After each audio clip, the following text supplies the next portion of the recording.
Hello, everybody. Welcome into my latest live broadcast. Today is the 9th of the 9th month of the 20th year of the 21st century. It's September 9th. It's Wednesday, 2020. My name is Carrie Holzman. Let's go with that one. Who the hell are you? Welcome in, everybody. Hopefully everybody can see and hear me okay. I realized I was really puzzled on yesterday's, there's the refrigerator, on yesterday's live stream because people were thinking I had the RTX voice software when I'm using Threadripper for the streams, which has a Sapphire Vega 64 Nitro Plus card. So obviously RTX voice doesn't work, but I'm using a release candidate of OBS 26.0.0, which has a new noise suppression option, which seems to be very similar to RTX voice without the overpriced graphics card. And since a lot of people are streaming with Celerons, it says, you know, if you use this noise suppression, it takes a little more CPU power. I'm like, yeah, I think it'll be okay. I think I'm using 4.5% of my CPU power right now broadcasting the stream. Now, jeez, look how gray I'm getting. Holy smokes. That'll change tomorrow. I have a feeling that it'll just somehow go away. Guys, I have a very busy day. I'm so backed up. I'm so far behind in work. But I do have to take a moment to acknowledge some gifts that were sent from David, our officer, sent an Amazon gift card. I appreciate that very much. And somebody, I don't know who did this, I had mentioned I like Old Bay. It's a seasoning primarily used on seafood on the eastern coast of the United States. It's been around like 100 years, and people on the West Coast are like, what's it called? How could you not know? Then I found out there's all these Old Bay seasoned goodies. Somebody in the chat room mentioned Old Bay seasoned potato chips. Somebody else mentioned, and I'm like, oh, I'd love to try Old Bay seasoned potato chips. I was sent Old Bay seasoned caramel corn, which is weird. So what arrives today, these two big boxes. These boxes, each box is this big and contains nothing but chips, and the other one contains nothing but cheese curls. Like, that's a lot. Like, even for me, that's a lot. I don't know who sent that, but I couldn't wait to open them and try them. You know, I like to save it for on-camera, honest reaction, but this was just too much for me to, I couldn't do it. I couldn't do it. So, you'll see I've got my little clothespins, because hey, they're cheaper than chip clips. I don't need to spend $5 for a chip clip when I get 100 clothespins for 20 cents, whatever they are. So there's a couple. So we don't have Airs. We don't have this brand on the Western Coast, but I have seen it from time to time. And it's Airs Old Bay potato chips. And I went, ooh, Old Bay potato chips. That sounds really, really good. And as soon as you open the bag, it's just Old Bay hits you right in the face. And they just look like any other potato chip that's seasoned. But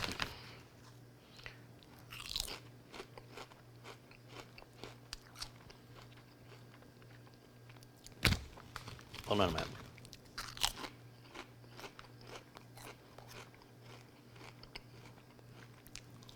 That is overpowering. They could have used 50% less Old Bay and they'd have been fine. It could have been subtle. This is going to be on my breath all day. They're very, very salty. So if you enjoy salt, and you like Old Bay, and you really, really like Old Bay, holy smokes, these are over the top. So I've told some friends about them. My friends are like, oh, I want to try some.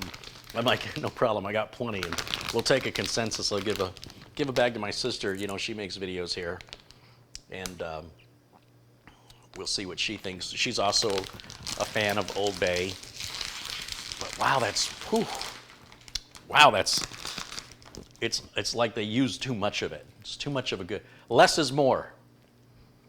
Man, you really, really gotta like, whew, wow. I'm telling you, that's like over the top. That's like, let's buy some Old Bay and sprinkle some potato chips on it level of Wow. Now here's Old Bay seasoned cheese curls. Now that seems like an interesting concept. And they look like any other cheese curls.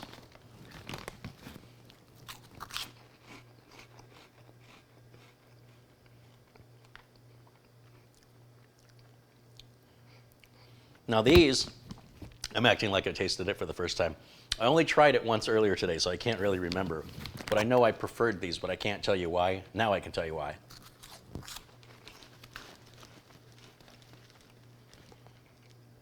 Either they use less Old Bay, or the way that the Old Bay blends with the flavoring of the cheese curl is just more natural. It's more of a blend, whereas it's really a slap in the face on the potato chips. These are much smoother. Still salty, really salty. The sodium on these things is out of this world. It's high sodium on these. 500 and, what does it say? Is that 5 or 3? 370 milligrams of sodium. That's a lot of salt. Makes me thirsty now. These are, okay. These are really good, but salty. So the good thing about it being salty is I won't eat the whole bag in one sitting. It's a little too much. So that slows me down. That's a good thing. These potato chips, they're overpowering. It's too much Old Bay. I would say they could cut the Old Bay down by 70%, and these potato chips would be delicious. But they're way, way, way, way too much. You must be so used to eating Old Bay every day that you think nothing of eating a potato chip just coated in it. Because for me, I don't taste any potato. I don't get any potato chip. All I get is a mouthful of Old Bay that's crunchy, which that's a shame.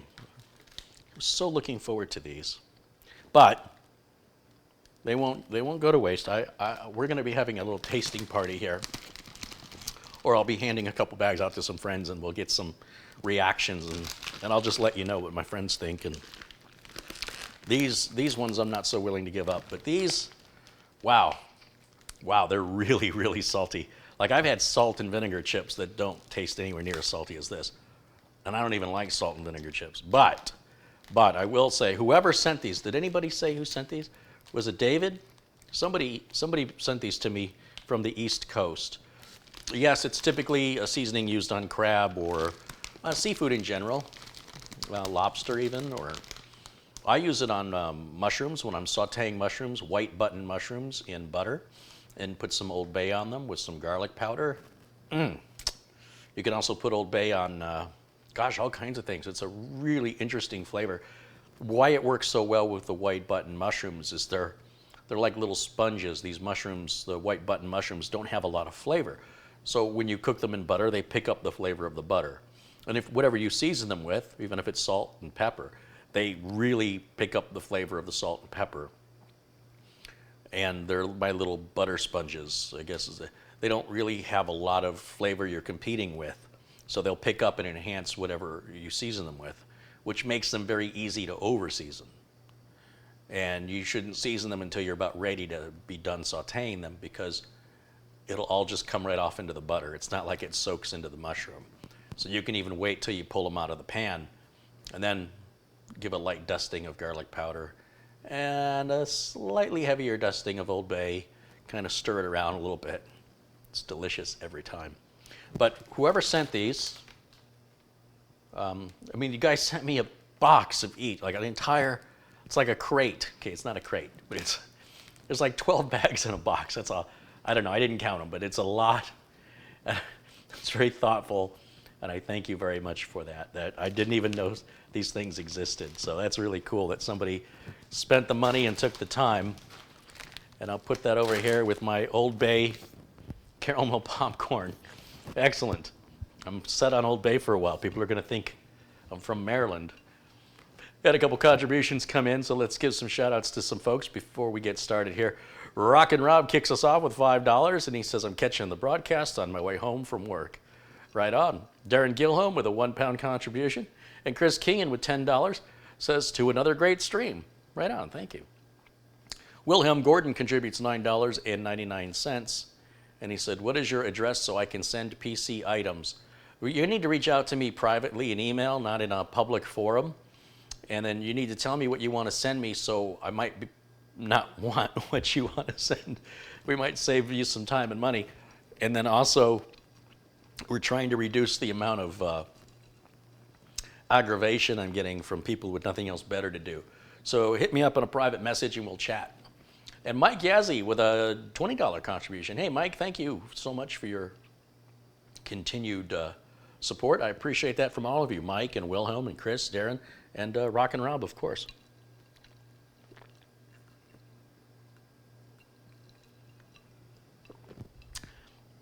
Yeah, it's amazing how many people on the West Coast don't know what Old Bay is. You mention it in just casual conversation. Oh, that'd be good with some Old Bay. They're like, with what? Ah, yeah, I forgot.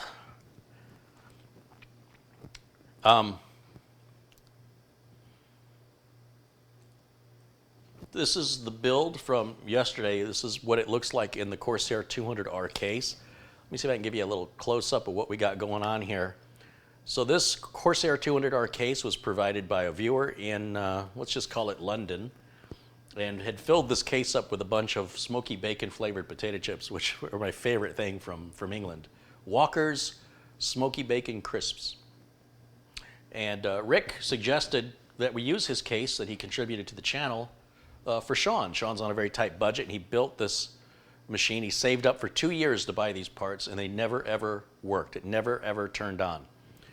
And we got him out of that junk case, and we'll reuse that case in a giveaway. And there's his original power supply. These are all Sean's original parts in the case contributed by Rick. That GeForce GTX is like a 680. And yeah, it's not that, Time Spy has a hard time running on it, but, it's an old graphics card, and it's a big step up from that 1600 GT that he had. So he's getting the system better than he had it. It works perfectly, and no parts needed to be replaced. And I started the cable management, but I haven't finished it. As you can see, I cleaned up the CPU and heatsink, and reapplied thermal compound, and then I ran out of thermal compound. Well, I ran out of the NTH1 from Noctua that I use because it's a good price. It's like $7.50, and you get a big tube of it. So I just ordered some more off Amazon. I still have some Arctic Silver stuff, but it's pretty old. Come around the other side here, you'll see we're not using anything up on the front. And then in the back, you can see I started to cable manage. I'm just not quite finished with it yet. This is cable managed. And then on the 200R, because we don't have a case window and Sean doesn't want any RGB, thank goodness, what I'll end up doing is I'll take all these extra cables, and there's some holes for an additional fan on the bottom of a 200R case. Never put an additional fan down there. But what I'm going to do is I'm going to grab one of those 8-inch nylon zip ties. I'm going to run it through one of those holes and then back up again. And then I will neatly put these extra unused cables in a bundle and zip tie that down to the base of the computer case. And that keeps the cables from rattling around. And it also means that if Sean ever wants to add more storage, because 500 gigs ain't going to go too far with gaming these days, he'll be able to just cut that zip tie, use what he needs, and then hopefully he'll put another zip tie on and make it look pretty, but it's not my problem after that. And I thought I would do something a little special for Sean, which is either really offensive or a really nice thing to do. But I gave him a little signature on the inside with the date, well, the month and the year, but it's hidden, this is the side. But if he takes this off, he's going to see that. So we'll see that. Some people like that, some people don't. I hope he likes it. I had to order a new Sharpie because my Sharpie's getting old and the tip's getting kind of mushy, so I had to see all this because, anyway, it's costing Sean $0.00 with free pickup and free delivery. I think he got a pretty good deal, and we got a great video out of it. And ordinarily, at this point, I would say if you have a system you need worked on, reach out to me. However, I'm getting ready to go on a trip to take a vacation for a couple weeks. I do this about every time in the, in the fall. And so I'm trying to wrap up all the work I've got, which ain't gonna happen.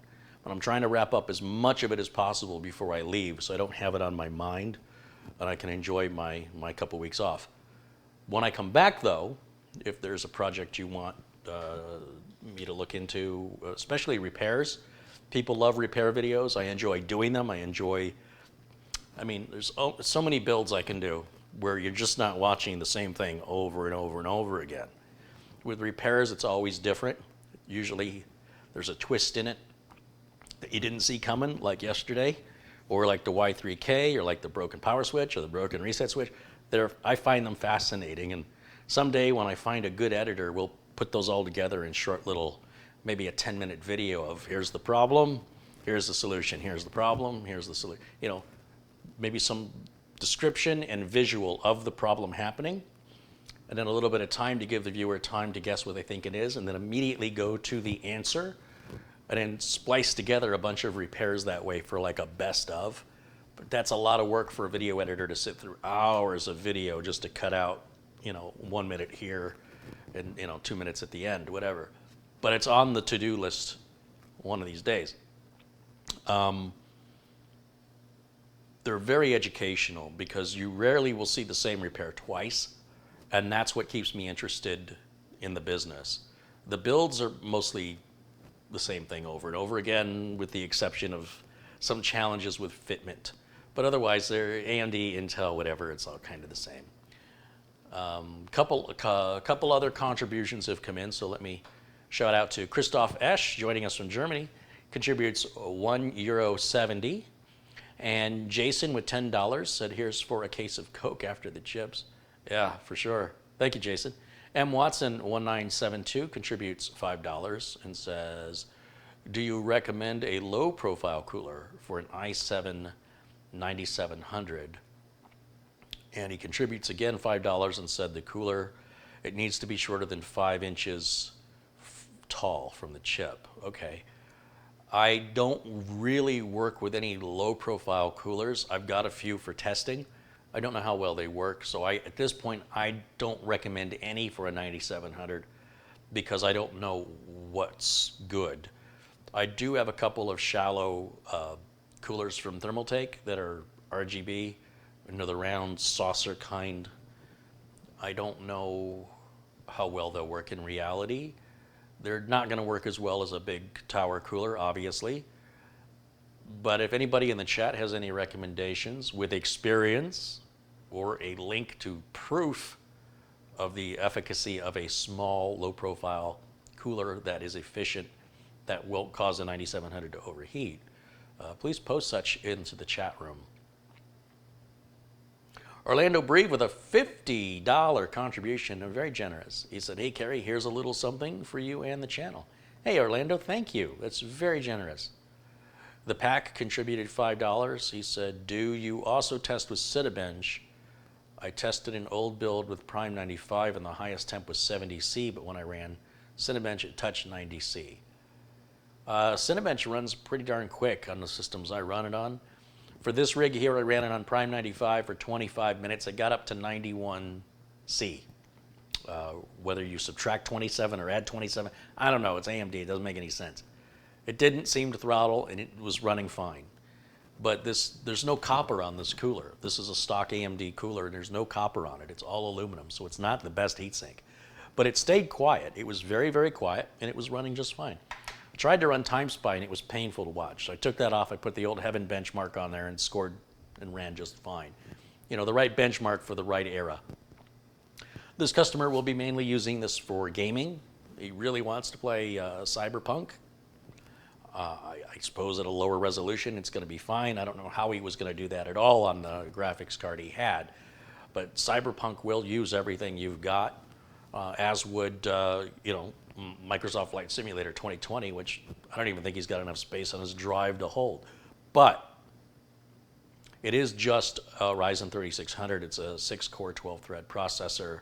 It is ideal for gaming, but it's still less processor than what's coming out in the new Xbox. So the bottom line here is how it's used. It's not about what it can do. I know people that have off-road vehicles that can do amazing things off-road, and they've never taken them off pavement. You know, they take the kids to soccer practice, or they go shopping at Walmart with it. So it doesn't really matter. You can watch all these videos of what this Jeep or this Land Rover can do that'll make your jaw drop. And then you go and buy one, and then all you do is keep it in the garage, and it never has mud on it. So it's not a matter of what it can do. It's a matter of what the user is going to do with it. And so I didn't have any selection of parts here. I wasn't brought in to ask my opinion.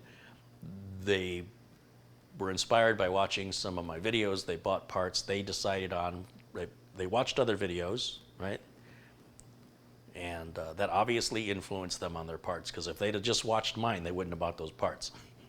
So they clearly watched other videos. They decided, however they decided, that that's the parts they wanted to get. And those parts were particularly difficult to get working together for a number of reasons that would not have happened on an, it just is fact. It would not have happened on an Intel-based system. So, fanboy or not fanboy, that's fact boy, okay? And it is what it is. Like, I can't go back in time, change anything, and the system runs fine now. Everything's okay, it's fine. At this point, it makes no difference if it's Intel or AMD. It's an Intel of the same level will perform about the same way. It's about a $20 swing on the Intel side. That's your price savings, $20 to go AMD. But it's good. Everything works now, and it was just a configuration issue. I ran memtest on it, and memtest flew through the memory test just fine. I am leaving the BIOS at default settings. I'm not turning on XMP. I'm not even going to play with it. If the customer wants to mess around with that, that's fine. It's customer's machine. They can do anything they want to with it. I always recommend to customers, especially ones that have struggled to get their machine running, my best advice is leave it alone. Don't go installing a bunch of security software. Don't go trying to tweak your registry. Don't go trying to improve it. Unless what you're trying to do is add more storage or add more RAM, I strongly suggest you enjoy a working computer at least for a month or two. At least leave it, just enjoy it. And then if you want to open it up and break it, at least you had a good couple months, you know? But it's really discouraging when I hear back from a customer after spending time and effort to do it just right, and 2 weeks later, customer says, I got a problem here. I'm like, well, really, what's the problem? And they're talking about something that wasn't in the computer, and I'm like, well, why? Did you add that? Yeah, I added it. I go, that computer that you didn't have running for 2 years that I got running for you that cost you $4,000, $3,000, that computer? Yeah. The one you haven't had running for ever since you made this investment? Yeah. And I got it running for you? Yeah. You haven't had it a week and you already broke it? Well, I wanted to put this thing in there. Well, why didn't you bring me that thing so I could, I mean, the whole point of me doing what I do is so that you don't have to do that stuff. If you'd have brought it to me, I could have taken care of it. Well, long story short, he toasted it. It's bad. I mean, it's done. He fried it. So I think he enjoyed it for a couple of days, and it was a complete waste of my time. I mean, I got a video out of it, but I mean, ultimately, if I had a choice to do it all over again, if I'd have known that's the kind of person that he was, I would have said thanks, but no thanks. The whole point of me doing what I'm doing is I'm trying to help people. And if the person I'm helping then turns around and breaks the very thing I spent so much time and effort to perfect because I didn't do it good enough, like they couldn't get it working at all, now they're going to improve on my work, it's really offensive. I mean, I don't know how else to explain it. It's their parts, and they have every right to do anything they want to with it. And I am a business, and I have every right to say, please don't bring me your stuff anymore, because I have other clients waiting. I have clients that have never pulled the side panel off of their computer and have never had a problem. I also have clients that like to get in their registry and play around because of every YouTube video they see, and they reinstall their Windows every other week. But I don't get involved in it. I don't help them. I don't answer their questions. I'm not a tutor. Here on YouTube, I'm a tutor, right? But one-on-one, I don't have time. And it's completely unnecessary. It's completely and totally unnecessary. And it's really insulting. But customers can decide what they want to do with their machines, and I can decide which customers I want to help in the future. And it's just because I'm so busy to have to go back and fix something I already fixed that didn't break on its own, but was customer caused for no reason whatsoever, other than the customer thought it wasn't good enough. So I guess the customer likes it broken. Let's just leave it broken then. Then you'll be happy. There'll be nothing more to improve. It's already broken. That's why I'm a terrible businessman. Because a good businessman will say, hey, take that and break it immediately so I can bill you again for fixing it. So you'll run into people who will absolutely cherish what you've done for them and won't touch it unless you guide them. Like they'll call you and say, hey, do you think I should do this? Or what should I do? And then you'll run into other people, like you've seen a person spent $3,000+ on a new build, and within 2 weeks of having received it, lost the screws, the video card was bent, and some cabling some pins were bent on the motherboard. How do you do that to a computer that's that much money in such a short period of time? And why would you feel it's necessary? It's brand new. It's brand spanking new. I'm just suggesting you enjoy it for a little bit. This is what happens when you don't grow up with money, right? If you don't grow up with a silver spoon in your mouth and you have to fight and claw for every penny, then when you save up enough money to get something, you take care of it because there's not likely going to be another one anytime soon. That's why, my Mustang is 7.5 years old and it looks like a brand new car. My Mini Cooper, when I traded it in, was 8 years old and it looked like a brand new car. You could not tell it from a brand new car. It even smelled like a brand new car. It was perfect. There was maybe, a ding here or there from road. There's a lot of rocks on the roads, but no door dings. It was just like some rock damage up at the front. Things normal from driving it. Nothing. If anything broke, it was fixed right away. Not even a crack in the window. If that was a crack in the window, that's replaced immediately. That car was always kept like new because it's the only one I have, and nobody handed it to me. I had to earn it. And I didn't get it at 16. I had to wait till I was in my 40s. Now, the same is true with my Blazer. When I bought the Blazer, I bought it brand new, and I paid it off after 5 years, and I kept it for darn near 20 years. And the sun, because I couldn't park it in the garage, the sun beat the hell out of that car. So the dashboard was all cracked up, the plastic was brittle and breaking, even under the hood, all the vacuum hoses. Anything that was plastic became brittle. You so much as touch it, it broke apart. And it started to get really expensive to fix. The paint started to fade and peel off. The sun is brutal, just brutal. And that car needed constant repairs, even in the best case scenario. But even at 19 years old, people would look at that car and say, how can that car be 19 years old? That car looks like it's half that age. I said, well, nobody bought it for me, okay? I had to pay for that. I had to claw my way to it.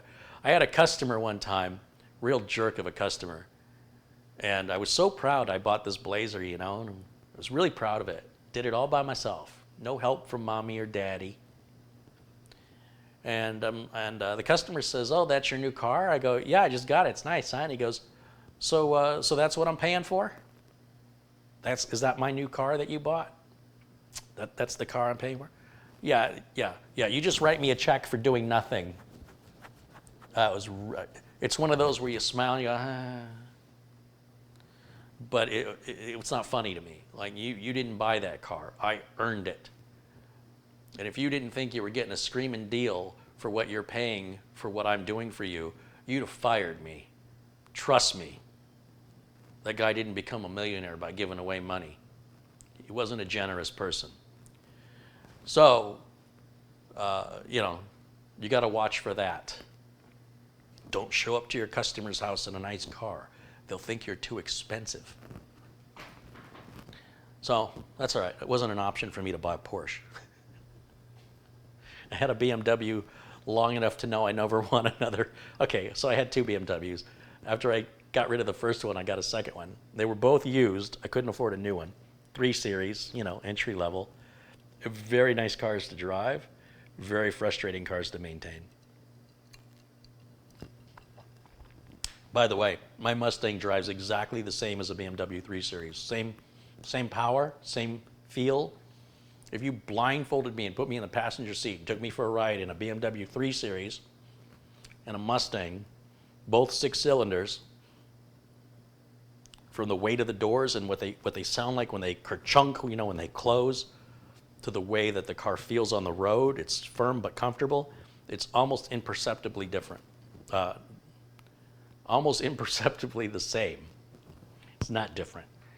It's crazy how good the Mustang is, especially having been spoiled with the BMW 3 Series, which is sort of the ultimate driving machine. And yet, not only is the Mustang very similar in how it performs and how it feels, it's been absolutely maintenance-free. I wish I could say the same thing for the BMW. But boy, when things started to go on that BMW, they fell like dominoes. But anyway, I got to finish up the cabling here for Sean. But that's his build. That's what it's going to look like. And I think what I want to do for right now is get another case up here, or get a motherboard up here, and I got to tell you what's happening. I have a couple of customers that are desperate. They're just like, look, I don't even care what you put in it. All right, I need a computer. You said you have some 9700Ks. I'm like, yeah. You got some RAM? Yeah. Okay, 16, 32 gigs, whatever. What do you got for storage? I got some Intel drives. I got some ADATA, whatever, fine. Whatever you've got, put it in there. 1 terabyte minimum. In fact, 1 terabyte, 16 or 32, whatever you got, whatever motherboard, I don't care. Put it in a 200R. I don't care about the power supply. I need it now. This is unusual. Typically, customers can be very particular about what they want. And these are customers that have ordered from me before, and they know the kind of quality of what to expect. And they're just like, we trust you. We know you're not going to let anything go out that door that isn't going to far exceed our needs. So we're not going to talk on the phone for an hour and a half about this or this or this or this. Just whatever you can put together quickly and get it out the door ASAP. And I have 3 customers doing that to me right now. So I want to get one of them done. Let's get one of them started.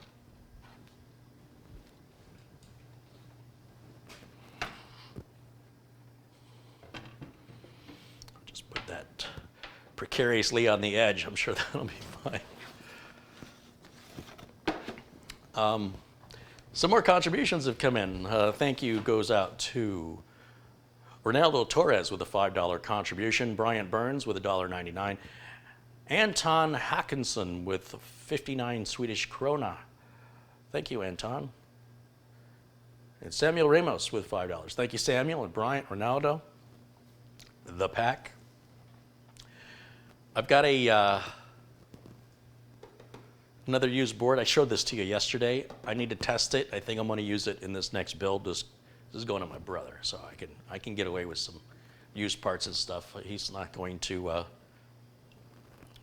get mad. He's one of those that says I need it now, so I'll have to get it shipped out to him. Is this audio better than yesterday, or do you like the sound? Do you prefer the sound suppression where the noise floor is kind of removed, or do you like hearing the ambient, it's called a noise floor, sort of the ambient room sound in every breath I take, because I'm sure that the microphone's picking literally everything up. I'm just kind of taking an ad hoc survey.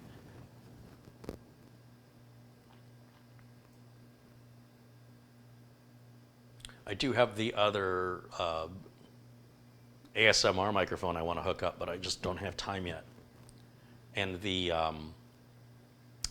I realized that version I bought doesn't have XLR, and the one with XLR is $650 instead of $450. So I'm like, all right, how badly do I want XLR? Daniel Navarro contributes $5. He says, hey, Kerry, thanks for what you do, and here's a little for the pups. Hey, Daniel, thank you. Some people are saying there's no difference. A couple of people are saying they prefer the room tone, the more natural sound. But nobody is saying they like the other way better so far. So it's either that it sounds the same, or they seem to be preferring this with no suppression.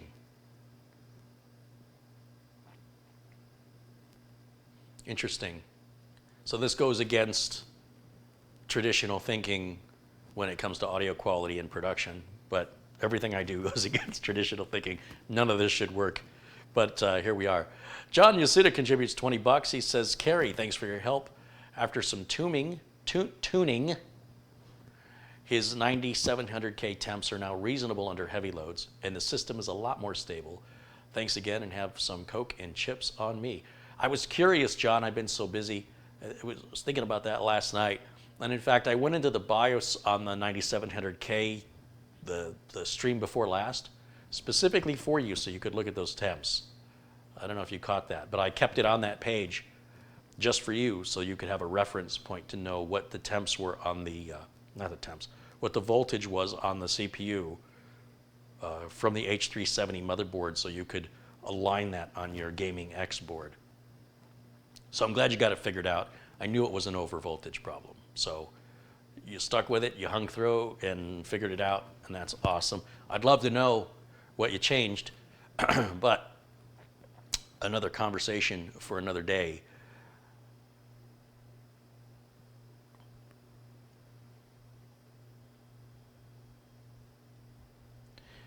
Okay, so yeah, everybody either doesn't hear a difference or they prefer the ambient sounds. So okay, fine with me. I don't have to listen to myself. I need to put a CPU and some RAM on this board, and I'm in such a hurry I didn't get anything prepped. So let me go back to my office. What do I want to do? If we think positively, okay, then let's just use the processor we want to use. I usually test the boards with a Celeron processor and some parts, some sacrificial parts, okay, just in case something's wrong with the board and it causes any part failure.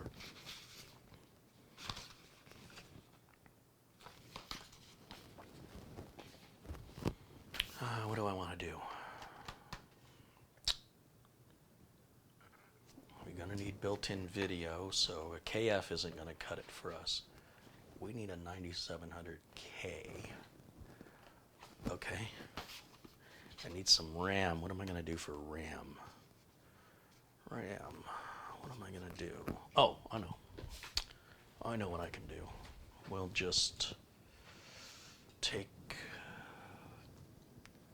this T-Force RAM. I think that's 32 gigs, isn't it? We're going to find out.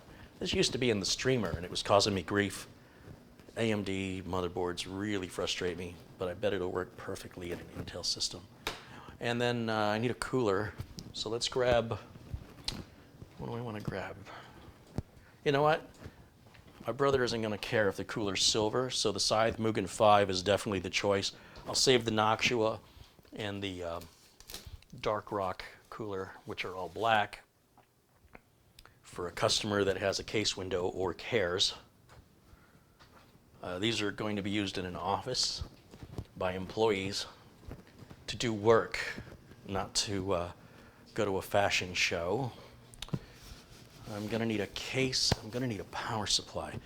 So I've loaded up on some power supplies, but they're mostly all overkill for what we're doing today. You know what?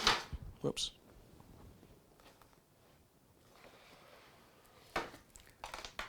Yesterday I used this EVGA power supply. I'd recently unboxed it. I think I unboxed it last week. It's 450 watts bronze, 80 plus, and that's more than enough power, more than enough. This system maybe will use 200, 225 when it's maxed out. Because there's no discrete graphics card, we're going to use the integrated graphics. So I think that solves that. And that means the next time I need to test with a power supply, I'll have to open up yet another one. And the next ones I have are all 550s. So first things first, before I go mounting this motherboard into a case, you know, all the boards I've gotten from Amazon Warehouse, they've all worked. One of them's got a weird video issue, which I don't have time to look at, but it works. There was one when we were looking online yesterday, it was 50 bucks. None of you ordered it, so I did. So that should come in any day now. Now this one concerned me, if you recall, if you joined me yesterday, the little plastic cover over the socket. Where's my video feed?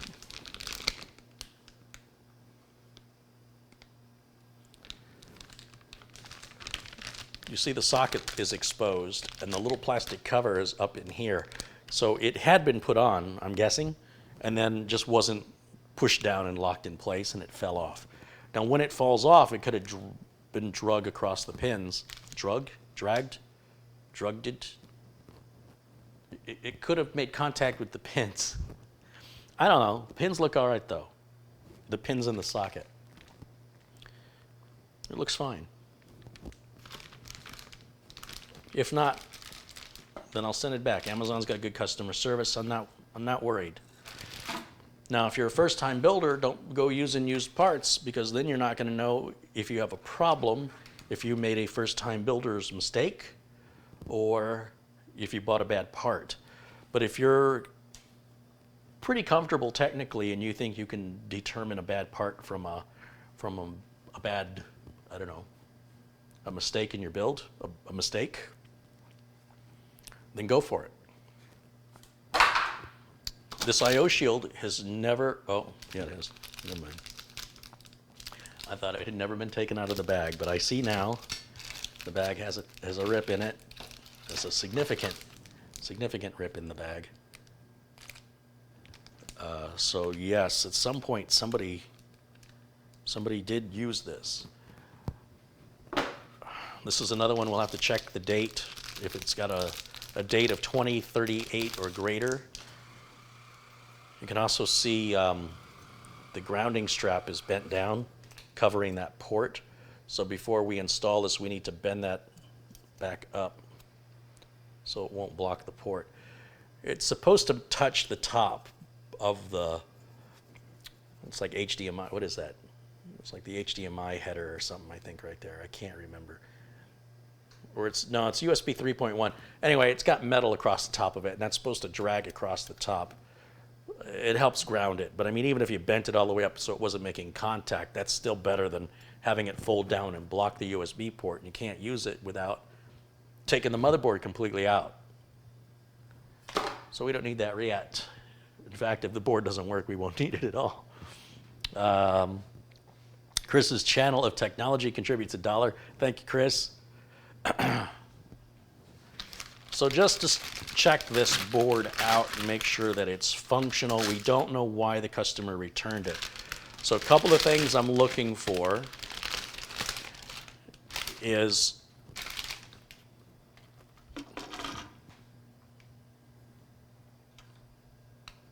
was the I/O shield taken out of the bag? If the I/O shield was never taken out of the bag, chances are the customer ordered the wrong motherboard or got in trouble for spending money they weren't supposed to spend, whatever, okay? Then you have customer doesn't know what they're doing syndrome, where the customer tries to put an incompatible processor into a board, realizes it doesn't work, and sends the board back.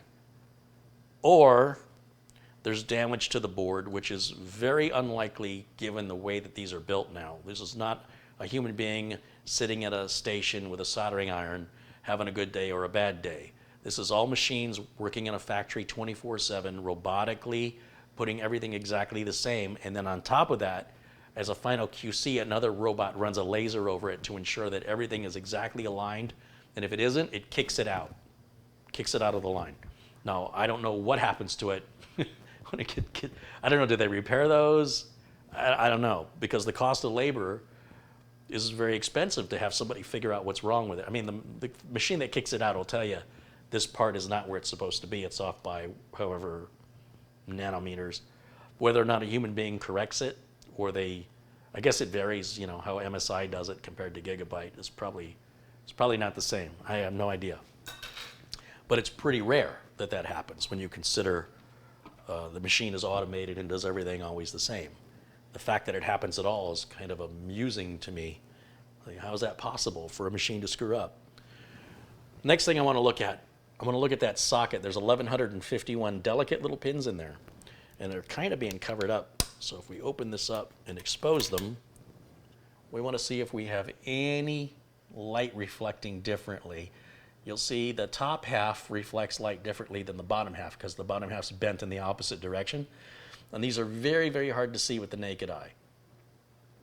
But you will notice a different reflection if one of the pins or several of the pins are bent. Okay, the last thing I check, I want to make sure I've got all the little screws for the M.2 drives. These little screws are hard to find. Certainly you can find them on Amazon, you certainly can, but your build won't be completed for a few days as you wait for them to arrive. I don't have any spares, so it is critical to me that I have those screws. And on Gigabyte motherboards, they're pre-installed. On ASRock and Asus motherboards, they're in a little baggie that will be, if it's an Amazon warehouse, they'll tape the little baggie to the inside lid of the motherboard box. And Asus and ASRock also don't pre-install the standoff. So the standoff and the screw are considered separate from the board, which is the most bizarre. Don't get me started with Asus. They're just like a bunch of engineers that don't know how to speak plain English, and they don't understand common sense. They have to overthink everything they do and then justify it, which is maddening to a normal, I hate to use the word normal, to a non-technical person. Since most people are not technical, and since we define normal as the behavior exhibited by the majority, like in a world of crazy people, the normal people are crazy and the crazy people. The normal people are crazy and then the opposite. Yeah. There's an expression. I don't know. What am I? Wikipedia? Anyway. Asus does that, and it bugs me because I don't see a good reason for it. Yeah, take that. Sure, I'll be getting a call any minute now. As if they care. What does Kerry Holzman think of how we run our business? They don't care. They said, Kerry, you want to compare bank accounts? Here's Asus's checking account. Where's your checking account? Oh, is that your checking account? I'd never seen one that small before. Isn't that cute? Let me call some of my engineer friends over and take a look at that.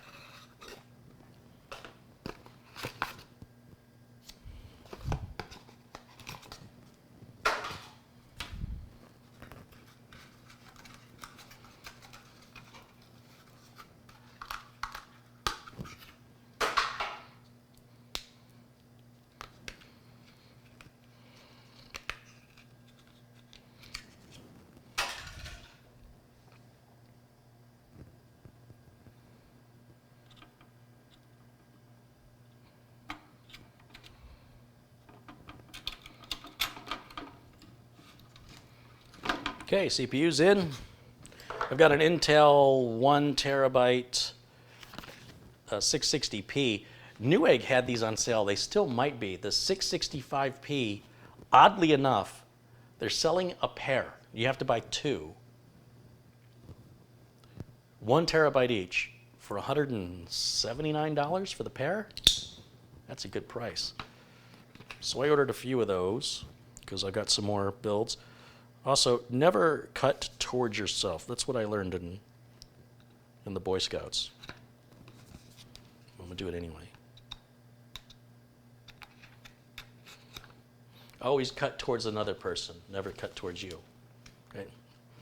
I might be remembering that wrong. I think I got half of it right. I just changed the blade on this, so it's really super sharp. I'm not used to it being sharp. I use the heck out of that. So it gets worn down pretty quick around these parts. Hey, I see somebody named Mitch contribute $5. Thank you.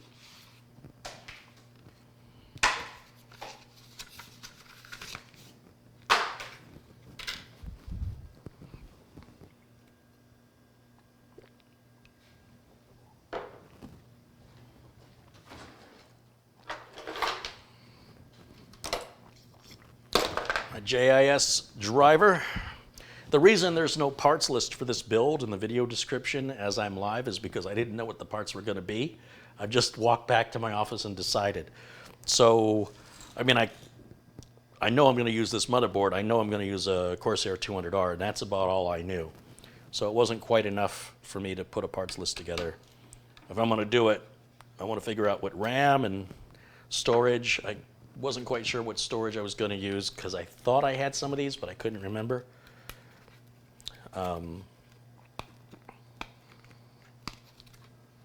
Yeah, so that's our M.2 drive, and we'll just slide that little bad boy right in there. We'll just slide that. Okay.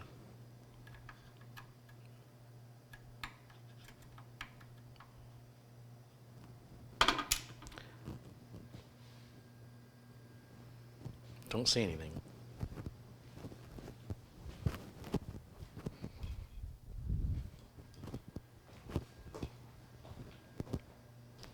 Lived my whole life without glasses.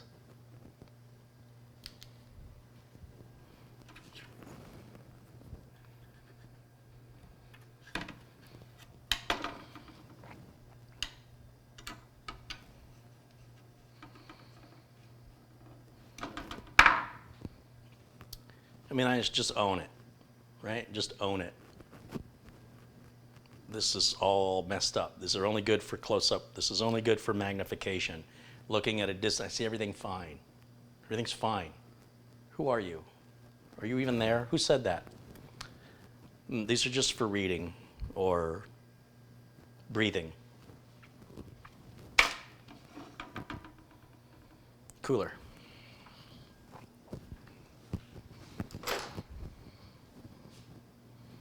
Gosh, do I really want to put all that work into this if I don't know if it works?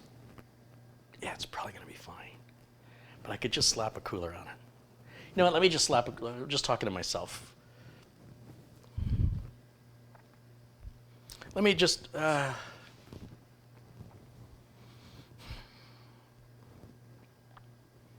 it's probably okay. Probably just, it's a lot, it's just effort I don't have to extend.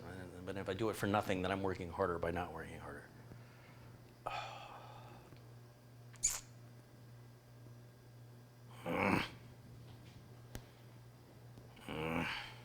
You know what? Let me just slap a cooler on there, some just basic cooler.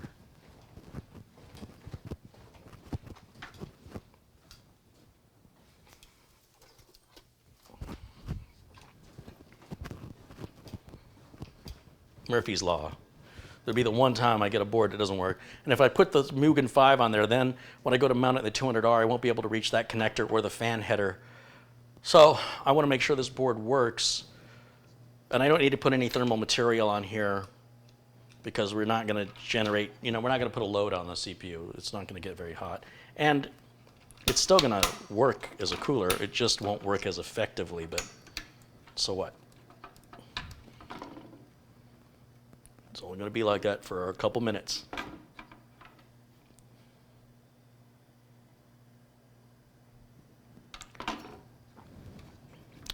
When I lived in Michigan, we used to go outside in the snow.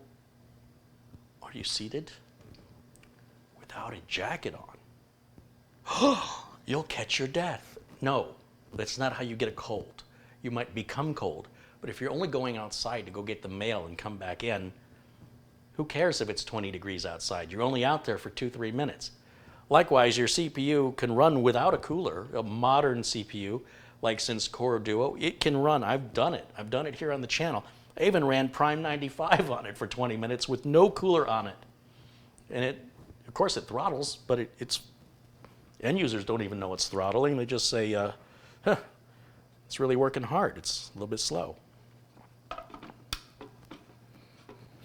I have not lined this up properly because I've got one pin that doesn't want to go in.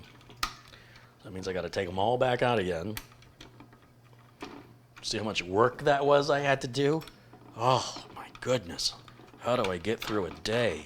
I know, right? Hold up. Is that out? It's like this isn't...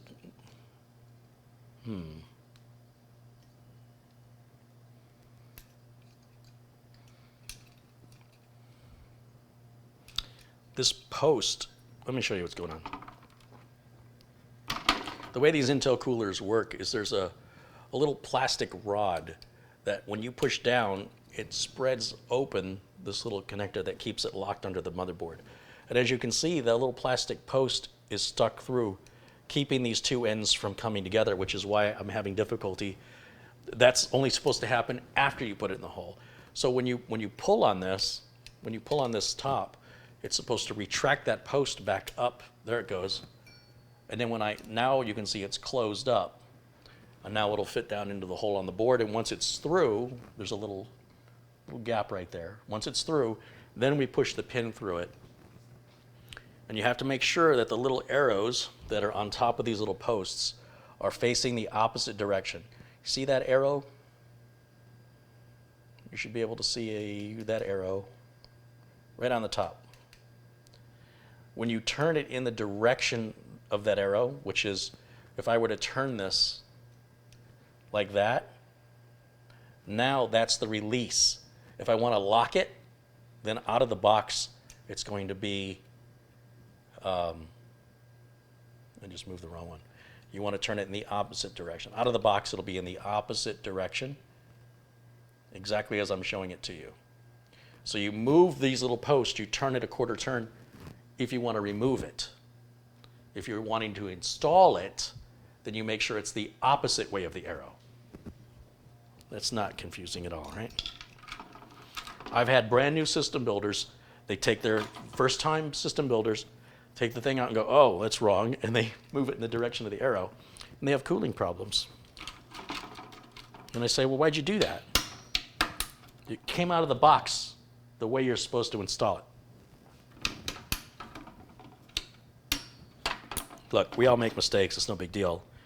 But that's a mistake you don't need to be making. It's a waste of energy and time to do something you don't need to do to cause a problem you wouldn't have.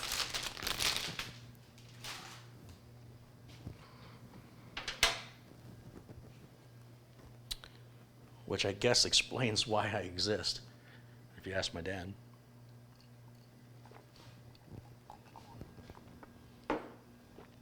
Okay, power supply. We'll give it some juice. Make sure the switch is in the off position. Always safety first. You daredevils. You daredevils. I'm going to work on it with it plugged in. You can't stop me. I'm a rebel. All right, Sparky.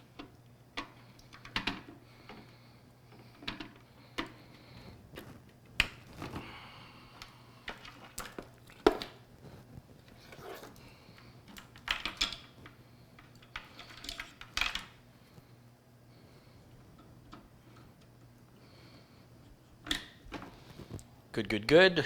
And then, you know what? I don't want to use this RAM. I want some other. This is not the RAM I thought it was.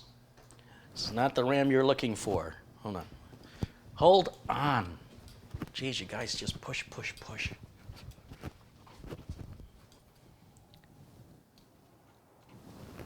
Yeah, that's a match set of 4. I don't want to break them up. It's like the Beatles. No, I want to use that for sure. That's definitely a no. No. And sure, why not? Okay. We'll use this, I think this was the RAM I used the other day when I was testing. You guys should be a familiar face to you guys. The Evo Spear. That's the, whatever that says, that's what that is. So we're going to plug that in. See, it's Intel, so it doesn't matter.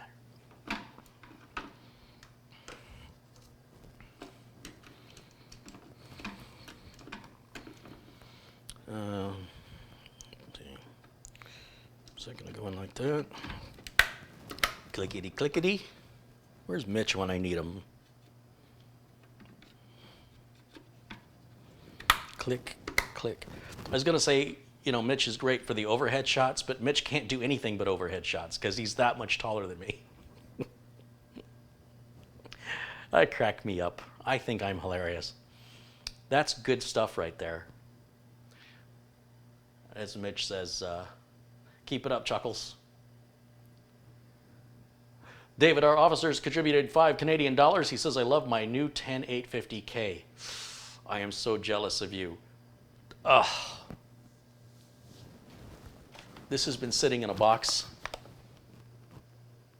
How long has this been up here? How long has this been up here? It's going in here. I don't have time. If you're an Avengers fan, this is the stupidest thing, so I have to share it with you. The dumber it is, the more I have to show it to you. Let's try this and see if this is going to work. Let's see here. Let's turn on my window capture.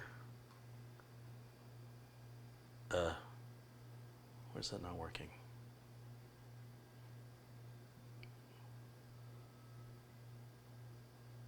Ah, that's what I want. Okay, so let's go up here and let's do new egg. All right, check this out. This is really stupid. And let's type in, what is it?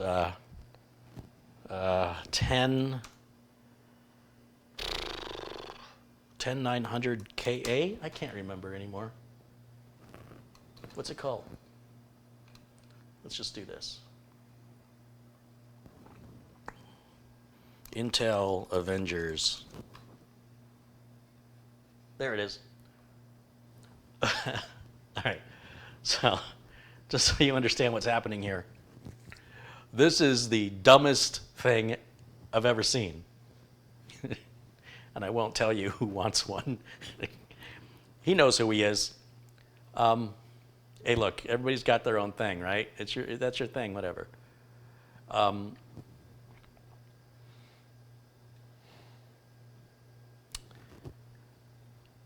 Just soak that in for a minute. That's an Intel Core i9 10850KA. Oh, wait a minute. Intel's never used the A designation after their naming. You know, it's not as though their names are real straightforward. What does the A stand for? It stands for Avengers. Oh, so I see the box there looks like it's a board game. No, that's just the standard box. Same as the box I just opened. It's just got a different pattern on the front. Oh, so it must be optimized for the Avengers games? No. Oh, so then it's just like a special edition chip? No. So it's not a special edition chip? No. But it comes with the Avengers game? Yes. And it's $499? Yes. Well, there's a coupon code. You save $30 with the coupon code. For a limited time, get it for $469. And how is that different from a Core i9 10850K without the A? It doesn't have the box. The box you throw away? The box you just threw on the floor? Yeah. You're saying it's a special edition box? Yeah. And it comes with a game. Uh-huh. Get them while you can get them. It's a hot moving item, folks. Yeah, limited edition. Some expression about fools and their money. How does that go? Seriously? Seriously. I have an idea. Let's take our crap and put it in a nicer box. No one's ever thought of that before. Genius. It's the same thing. Well, we'll change the model number. Well, what are we changing on the model? The box. So we're going to name what's in the box after the box? Thinking out of the box, aren't I? Well, technically you're thinking in the box. But okay, I see where you're going with that there. Great idea. Let's roll with it. Why not? We're just out of ideas. I mean, that's where Intel is. We're just, I don't know. Give them a copy of the game and print a special version of the box. Does Intel print their boxes? Intel's not in the box printing business. Last I checked, they make the thing in the box. So that's, why are you changing the model number of what's in the box to represent the box you don't make? Well, we're not, is anybody buying this for the box? I've been throwing these boxes out this whole time. I could be a millionaire.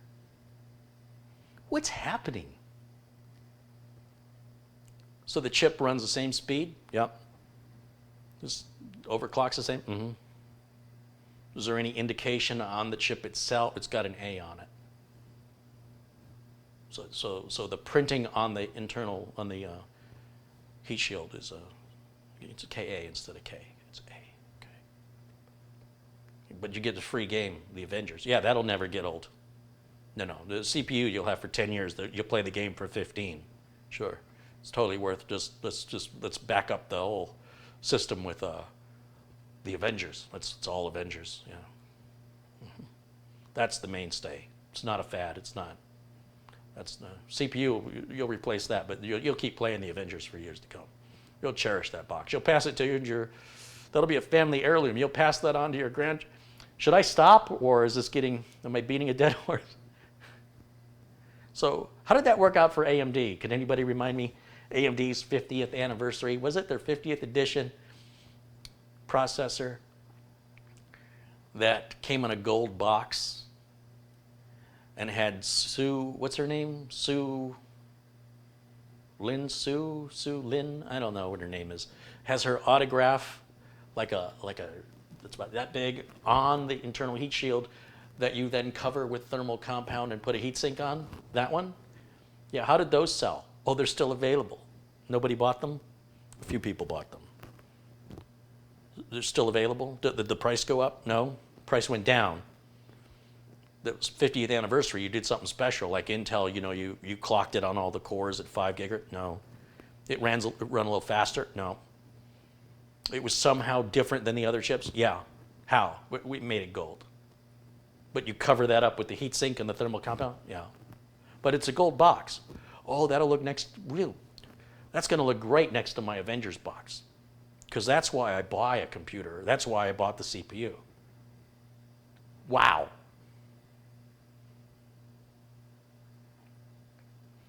Say, I got $400.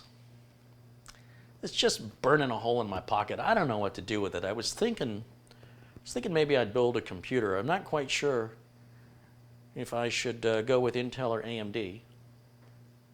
But then I saw they had this KA in the A stands for Avengers, and I knew exactly where my $400 was going. Yeah, because that's how I make decisions. Oh, God, I'm getting old. How is this not the biggest insult to the consumer ever? Oh, come on, Carrie, we're just having a little bit of fun. No, this is business. Don't you ever mistake fun for business. Business is business. Fun is fun. Fun is let's do this for free. Fun is let's just throw it in on a whim. Fun is let's make it Willy Wonka style. Some people will get it, some people won't. Order a chip, see what you get. No. This is clearly done with intent and manipulation, and I don't like it. It's completely pointless. But let me tell you how I really feel. What is happening right now? Oh, gosh. That guy's going to be CEO of Intel one day. The guy came up with that idea.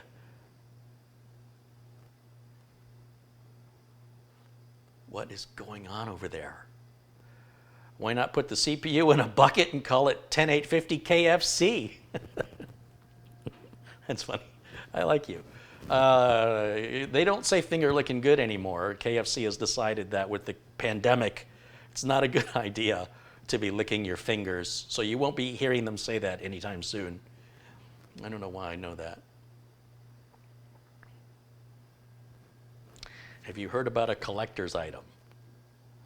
Is a collector's item when somebody buys something and doesn't use it the way it's intended to be used and instead leaves it in a box as if they didn't buy it at all? Is that what when you say collectors, are we talking about like people who buy stamps but they don't use the stamps? and then they collect the stamps, and then nobody can ever use the stamps or will ever use the stamps because the stamps have value. And then you've got to collect them all. You got to have all the stamps. You can't have just half a set. You got to have all of them, but never use them. It's like the guy who buys the Ferrari, but he won't drive it. He keeps it parked in a garage and puts a bubble around it, and you can't even breathe on it or touch it. That's not why it was built. It's not a sculpture. It's a piece of art that's also interactive. There's a part of it you're supposed to use. These adults buying up Star Wars figures, and then the kids want to buy Star Wars to play with their Star Wars figures, and the store is sold out because some 40-year-old man has to have the open fist and the closed fist Han Solo mint in box that'll never be opened or enjoyed for the whole purpose it was created for children.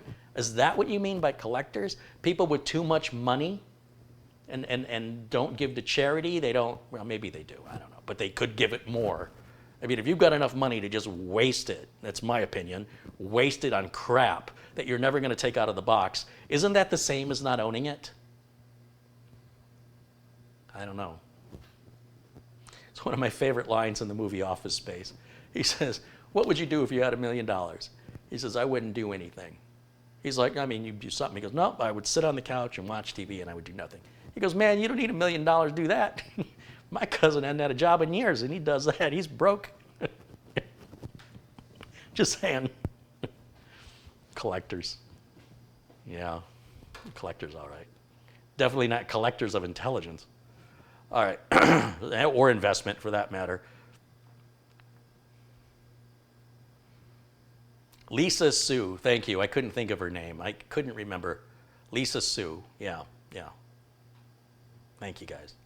She's the CEO of AMD.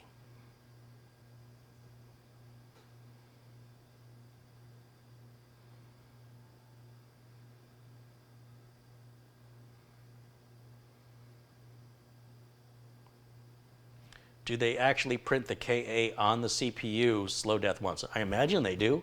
I mean, it's officially part of the model number. It's no big deal to change the print on the heat shield. I imagine they would. You'd have to open the box to find out. So no one will ever know. Because the only people that are going to buy that are collectors. Some guys, like, scraping at the crumbs at the bottom of a box of Cheez-Its, wondering what he's going to eat later on because his refrigerator's empty. He doesn't have a job because he lost his work because of the pandemic. And you got people buying crap that they're never going to open because they got so much money and they could use it to feed and help other people, but that's just not the way we do things. I take care of me, you take care of you. Nice way to live life. Hey man, it's people's money. Whatever they do with it is their business, but gosh, there's so much good that could be done.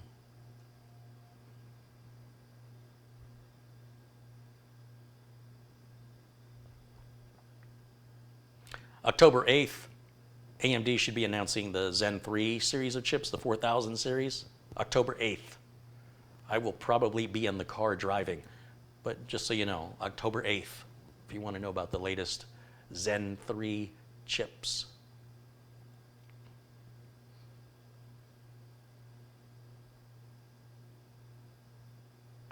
Get off my high horse. You don't waste money on things you don't need. Not $400. I don't have $400 to buy something I don't need. I might buy an action figure or a Funko or what else? What else don't I need? I didn't need this, but at least I can make a video out of it. So it's got to generate content for me that I wouldn't have otherwise. So it justifies it. But I'm not going to just buy something, stick it up on a shelf, or stick it away in a closet and go. And especially if it's expensive, unless it's a precious metal. If it's gold or silver, platinum, whatever, that's an investment. That's different. If it's just a trinket, that's $400 for a trinket. You know what? I know what the problem is. Everybody has more money than I have. That's what it's got to be. I'm the only one who thinks spending $400 needlessly on something is a waste of money, because that to me is a lot of money, but to other people, It's nothing. I think that's where the discrepancy lies. I wasn't born into money, and I wasn't given much more than what was necessary to live. And so I have a deeper sense of appreciation of the value of $1, which is about 10 cents, in case you're wondering.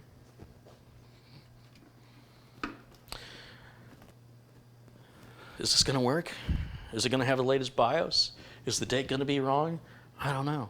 I need to get my switch deal. When I went to plug my little power switch on, which I don't have in here, why? Why don't I have it in here? I know, I moved it. When I went to plug it on the system yesterday, that Gigabyte G connector had some blocked holes. And I was warned, a couple viewers warned me that was going to happen if I was going to use this on a non-Gigabyte board. I would find that little G connector didn't fit. And I got a little tiny drill bit, and I just drilled it out. No big deal. So where there used to be, where it used to be solid, I just put a couple extra holes in there. And you can obviously tell my handiwork. I'm not exactly a case modder, all right? But it does the job. Now this will plug into any motherboard now, regardless. So it'll still work like it always has before on Gigabyte boards, but it will also work on MSI, ASRock, or Asus boards now. Because I just, little tiny drill bit, just push it right through. I think it took me 4 seconds for each hole.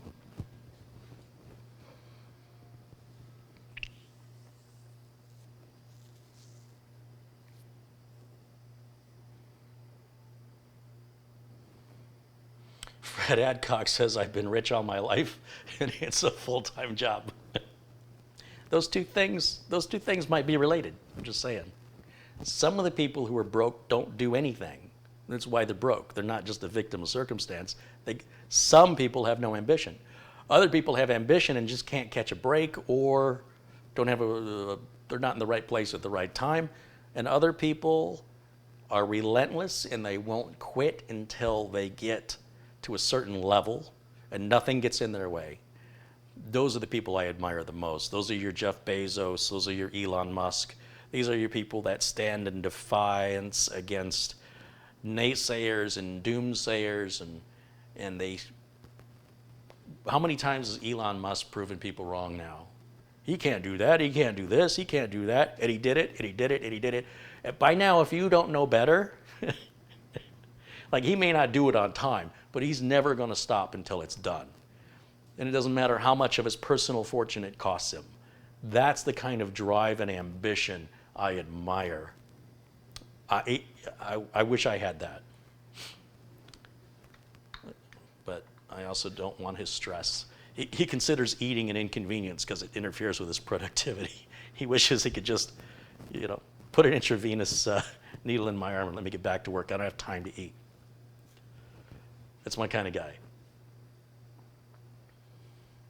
Roger says, Kerry, I've been watching your videos for 7 years now. I'm 20 years old and I was 13 then. Right on. Roger, let's turn you blue. I like that. Fred says, I can still bend over and tie my shoes. Hey, there's that. But that's not necessarily a fault of laziness. That can just be, you could have bad bones, you can be arthritic, you can have all different kinds of reasons you can't. But I get what you're saying. I get what you're saying. Now, I want to just fire this up because I've got power supply hooked up. I just hooked up the power switch. Let me get the keyboard and mouse plugged in.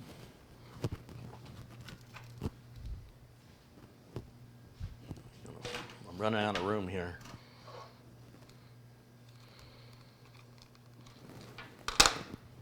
So we'll just go over here with the keyboard and mouse. Let me get this out of the way because my space is very limited, obviously. And I want to clear as much room as I can to avoid knocking anything over. Things start getting crowded.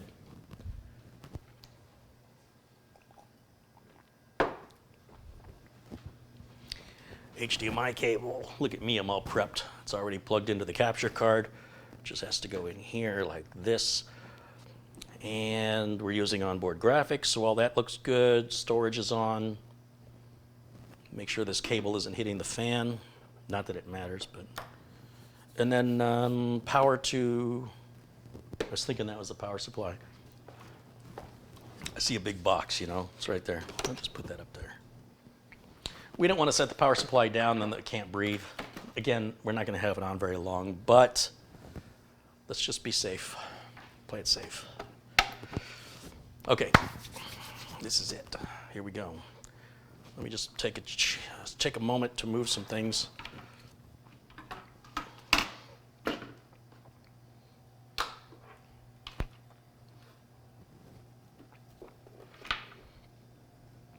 Can you see it okay? If I stand over here? Let's flip the switch on the power supply to on. If the computer starts on by flipping the switch on, you got a problem. So that's a good start. Nothing happened. That's what I want to see. I can't use that mouse because the system's not on carry. Tech Canuck says I could really go for a 10850 KFC right now. We should totally do that. And we should totally do a Kentucky Fried CPU. All right, so if I stand out of the way, first thing I want to do is I'm going to hit this power switch, and we're going to see the fans turn, I hope. And then I'm going to switch over to camera 2, and we'll see if it's posting. And then that's the best way I can do it with one camera. There we go. We're off to a good start. Let's go to camera 2.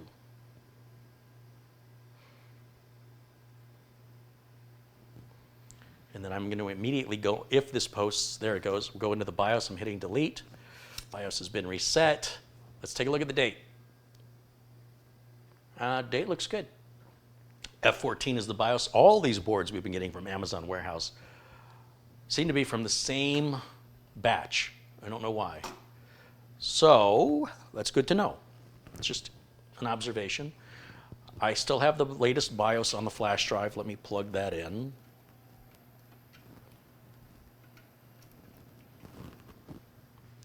And then we'll give that just a moment to initialize, and we can come down here to QFlash,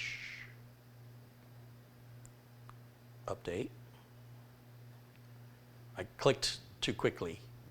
There's the BIOS file. And then I'll just hit enter, and I just wait. Don't touch anything. Don't touch the keyboard. Don't touch the mouse. Don't touch the computer. Just leave it alone for about 2 minutes, maybe 3 minutes, maybe 4 minutes. It'll be patient. It'll wait for you. But if you don't wait for it, you can cause damage. It doesn't work the other way around. It will wait for you without any damage, but if you don't wait for it, you could break your motherboard. So when you do this process, it's very safe. Start it and leave it alone, and it will take care of everything without your interference. Kenneth, now he wants to make a KFC computer bucket build. That's making my cholesterol go up thinking about it.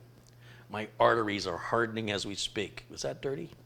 Donald Strickland contributes $14.99. Hey, thank you, Donald. And Wayne Trexler with $1.49. Thank you to Wayne. There's Michael Dane in the house. There's Ron Hillier. Ron. Hi, Ron. Who else we got in here?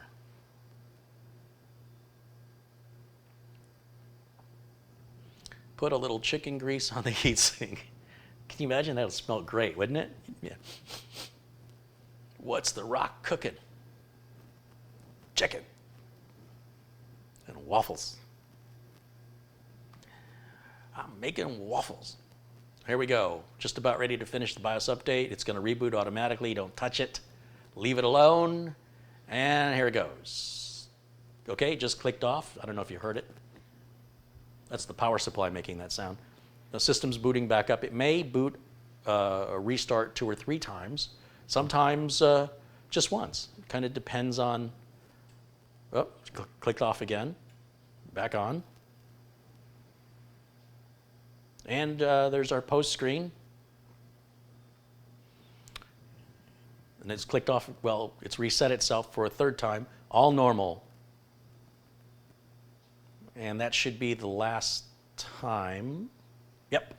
And if we look now at the BIOS, if you take a look at the date, this doesn't matter as long as we're below the year right in here. Sorry, wrong mouse. We want to be under the year 2038. What would happen on these Gigabyte BIOSes, and only on Gigabyte, no other motherboard manufacturer, if you change that date to 2039 or beyond, it would accept it. And then Windows won't install. Then you think, oh, I got a bad motherboard, I got bad RAM, I got maybe bad Windows installation media, maybe the flash drive's not compatible, maybe there's something wrong with my storage device, maybe there's something wrong with, who knows. And then you'll just go around in circles and forever trying to figure it out. And you will replace every part, and every time you try and complete your Windows install, it will keep resetting the date back to whatever date it was when you started your Windows install in the BIOS. So if the BIOS was set to 2039, it goes back to 2039 even on a brand new motherboard. So you have to completely wipe the partition on the drive after verifying the date, or Gigabyte has to enforce the date like every other motherboard manufacturer does, which I assume they're doing on all the latest boards. But if you bought a board last year or 2 years or 3 years ago from Gigabyte and you don't have the latest BIOS update, and even if you do have the latest BIOS update, Gigabyte may not be paying their developers to correct it. It shouldn't ever be a problem. You shouldn't be going in there anyway. But the fact that it allows you to do that, and the fact that Microsoft 10 doesn't check for it, there's two failures here that should protect the user from themselves.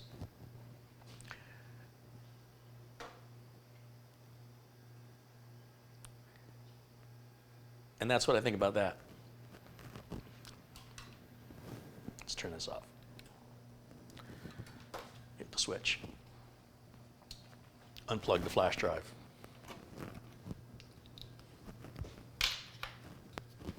Windows 10, it was brought to my attention. I said the Windows 10 ISO never changes, like when 1909 comes out and you download it on the day 1909 comes out, you download the ISO image, it's the same until 2004 comes out. Not so much.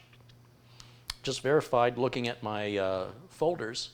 It was brought to my attention that the 2004 ISO image was updated at some point, and I don't know when, but the file size of the image is a little bit larger now than it used to be. And I verified it's not a disk space issue. It's not a reporting. It's physically got more bytes. And I suspect what happened is something that was preventing Windows 2004 from installing due to some compatibility issue was addressed in an update, and then they somehow, well, not somehow, I know how they did it. I don't know when they injected that into the image and replaced it on the server. There's probably an article about it somewhere online. But if you haven't made or updated your Windows 10 bootable media in the last, well, couple of months, wouldn't hurt to do it again, just to make sure you've got the latest installation media. My thanks to, I can't remember who brought that to my attention, but I did verify it, and it is accurate and verified. Now, I had been using an older installation of Windows 10. It's always worked. So I don't know, again, there's probably an article online. If you guys find it, please put a link, because I don't know when that was done. But it is free for you to create your Windows 10 bootable media. The process is the same as the video that I made a long time ago showing you how to do it, but the image itself has been updated to reflect, I'm guessing, some compatibility issue that affected some people. So with that, let me go ahead and plug my Windows 10 installation media that has been updated this week. Look at the latest image. And then we'll turn this back on. Because the new NVMe drive has never been formatted or partitioned, the only thing the system can boot to is that flash drive, so it's going to start automatically. And we've got the latest BIOS, so if I hit the switch here and then power it on, we'll go back over to camera 2. LHB Gaming contributes 5 New Zealand dollars. He says, "You're the best." Hey, thank you, LHB.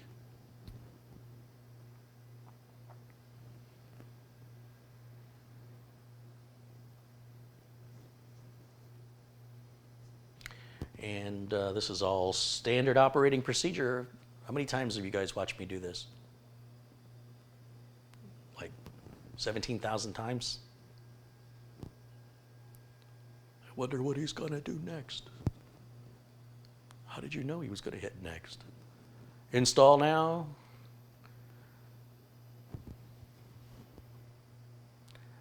So tell it for right now I don't have a product key.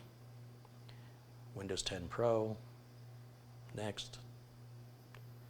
End user license agreement. Custom or upgrade, always custom. Drive 0, unallocated space, it's 1 terabyte. That's computer math. 953 gigabyte is, if you measured it by 1,000, we measure by 1,024 times whatever. That's how it gets there. And yeah, and this is going to install real quickly. And you know, we're just using that standard old heat sink right there. No thermal compound. Everything works. No big deal. We just don't want to. We don't want to use it every day like that. That's not ideal. But for now, ooh, that fan's cranking up too. It's how I burn in things. I actually burn them. It's fine. It'll be fine. Listen to that. The little fan that could.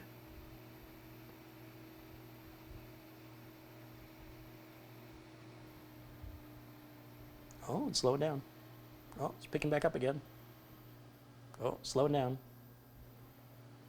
This is how I know when my processor's doing stuff.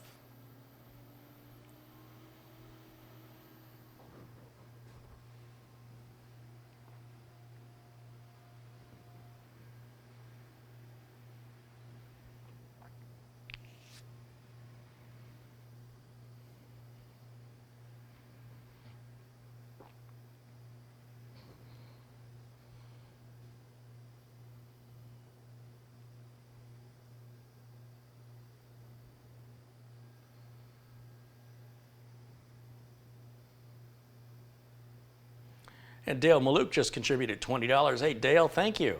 Thanks for supporting the channel. Your continued support.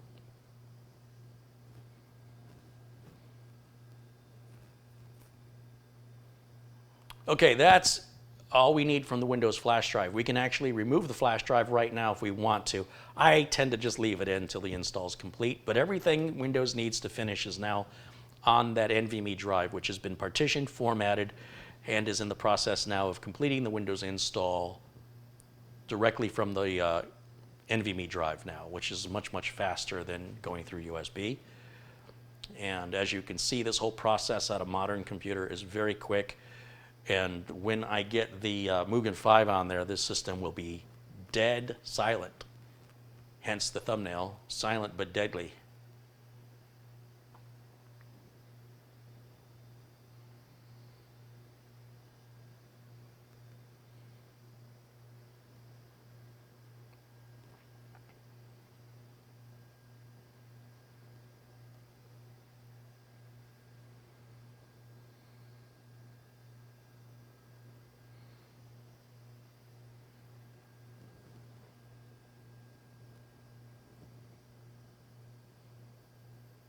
Okay, we do one more reboot. So if we had that date error, then this is where the machine would lock up during the installation process. And as long as we let, once we connect to the internet, Windows will automatically set the date and time based on the internet time clock, as long as you leave location settings on, and it will change it in the BIOS at the same time. So you never need to go into the BIOS.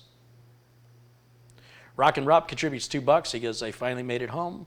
I love these quick builds. Hey, thank you, Rock and Rob. Joseph Panariello, he says, here's money for you. Joseph, thank you, I appreciate that. Let's see. We go through this process here, which again, I always do the same thing. So it's US, and it's a US keyboard. There's no secondary keyboard language.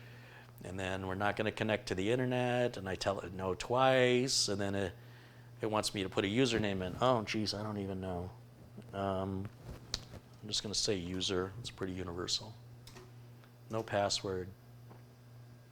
Turn all this off, but location settings. That's just a personal preference. Do whatever you want. You don't need my permission. Say no, I say no, and that's pretty much it. Now I just wait. And that's pretty much that. I feel pretty good. This board works great. I don't see any reason why it was returned. So that's good. And I will safely proceed to, once this Windows install is complete, I can then get this mounted in a 200R case with the power supply and the Scythe Mugen 5. And there's a little cable management, some Windows updates, and it's good to go. That's a fast build, and it's under $1,000. I think it's what, $700, $800, something like that. And this computer, easily, you're going to get 10 years out of this. I was saying 8 years, but now I'm going to say 10 now, because these new chips coming out, these 10th gen chips and these Ryzen chips, they're not going any faster. They're giving you more torque, but they're not giving you any more horsepower. So very few people need the torque at this point, and unless things change dramatically in the next 10 years, I can't imagine why anybody needs a bunch of cores. I might end up eating those words in 5 or 6 years, but it hasn't happened yet, and it's been over 5 or 6 years, and we're still sort of on this core parade, and I don't understand who it's for. So yeah, so we're at the desktop, everything looks good. How much RAM did I put in here? I don't even know. Was it 32 gigs? I think it was 32 gigs. Yeah, 32 gigs, Core i7, beautiful, beautiful, no problem. Fans ramping up, we'll shut her down. Good enough for now. Let me go back to camera 1. All right, super easy. You can do this, super easy. It's a $400 chip. No, 9700K's $299 at Amazon. It's $300. Scythe Mugen 5, $48.99 at Amazon USA. The motherboard, $100. Storage is $100. The RAM is probably $100. I don't know, 32 gigs, about $100. Case is on sale for $65, normally $75. On sale for $65 at Amazon, or at least it was. They had 6 left in stock. Yesterday they had 11, so they sold 5 since the last I checked. Windows 10, you can download that for free. You got to pay money to activate it, but if you don't activate it, it still runs. It just has a watermark, and it won't let you do some customization like changing the wallpaper or putting some icons on the desktop. You have to activate it for those features, but it'll run indefinitely with the watermark. I'm sorry, I'm fidgeting with the flash drive. It drives people crazy,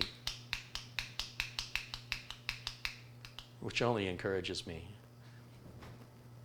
Let me just put that down. Since I now know everything is good on the board, I'm going to, once again, shut the power supply off and disconnect it. I don't need my power switch anymore. There'll be no more testing. This is good to go. Now, if this was a brand new motherboard, I wouldn't do this, because I would have no reason to doubt it's going to work. And this is an easy way to introduce problems if you're not a technical person, or even if you are. It's just if you can avoid turning the machine on outside of the case or putting the motherboard, giving any power to it outside of the case. It's an open invitation for a problem, a very easy problem that you could have avoided when you were checking for problems. You potentially could create one. So it should be justifiable to take that risk. Otherwise, if they're brand new parts, you have every reason to believe they're going to be fine, and you should just build right into your case. That's the safest. And safest not only for you, but for your parts. You're less likely to accidentally damage the part than if you were going to test it out in the open like this. But if you've got parts that are used, you don't want to go through all the effort of installation, only have to take it back apart again. You got me? That's my logic, but you do what you want. I don't care what you do. I'm not your mother. I don't care what your dad says.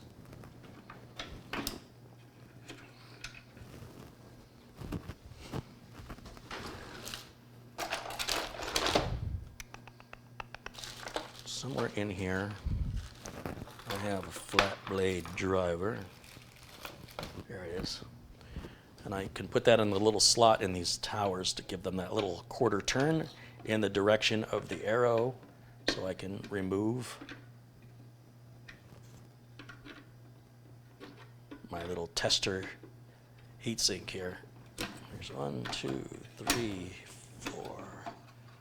Perfect.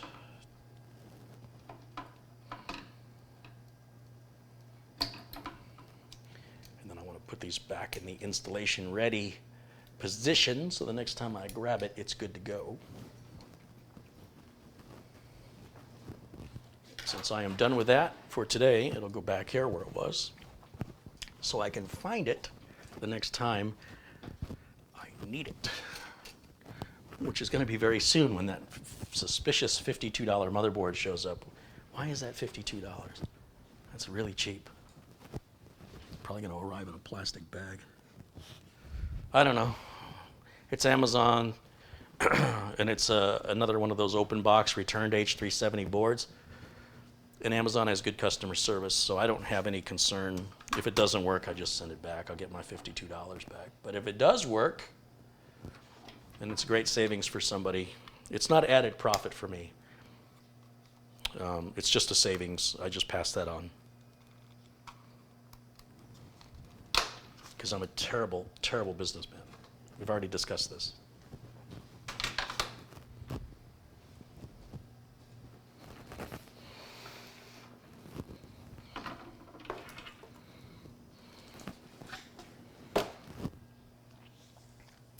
Oh, I got to prep the cooler. So there's our Mugen 5. By now, I should be employed by Mugen, by Scythe. Boy, it's pretty bad if you don't know the name of the company. Yeah, I should probably be employed by them at this point.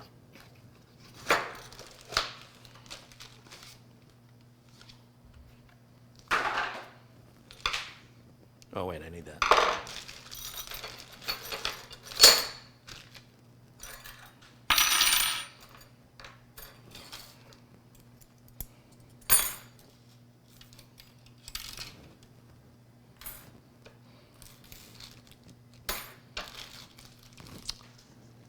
So how's your day going?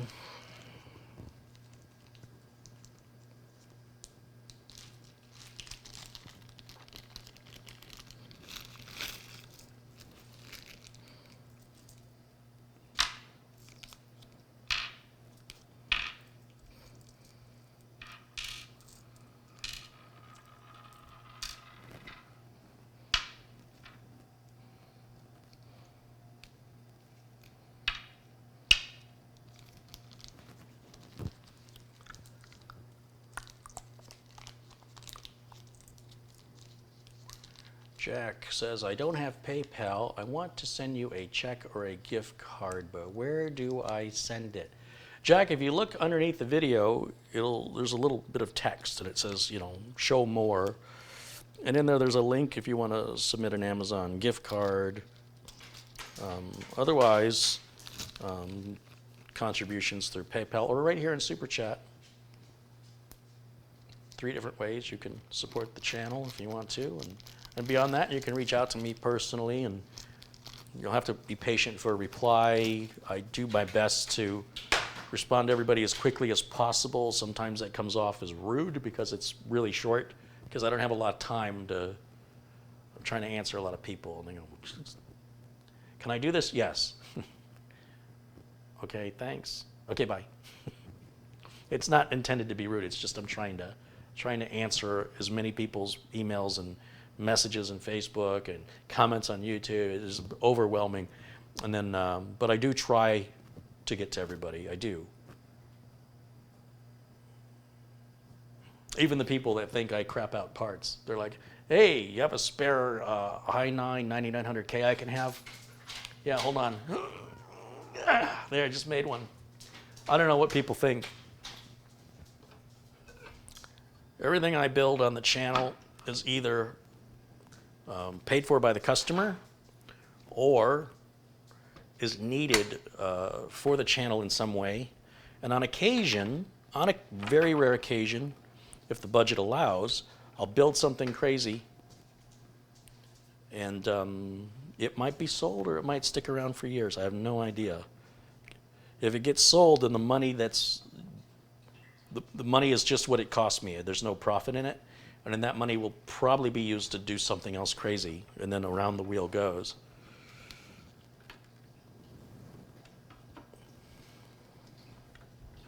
I just wonder, do those people do that everywhere? Do they go to the grocery store and be like, can I have some free food? Do they call the electric company and say, can I have some free electricity? Because you have a lot more than I do, so you can afford to give me some. Because clearly, I mean, you got a whole power plant over here. I don't need that much. I don't know.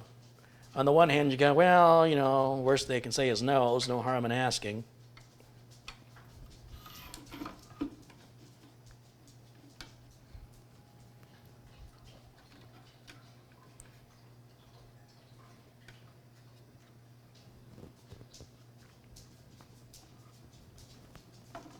It's not like I would ever have any family members or cousins or friends asking me that very same question. So I say to my family and friends, no. But to some stranger on the internet who I don't even know, hey, I'm a big fan of yours. Can I have some free stuff? Yeah. Oh, okay. Because that's what I do.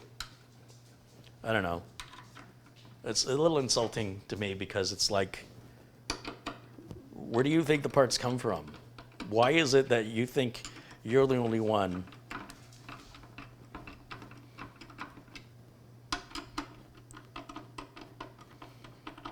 mean, at least get to know me. At least buy me dinner first. That's all I'm saying. You could at least buy me dinner.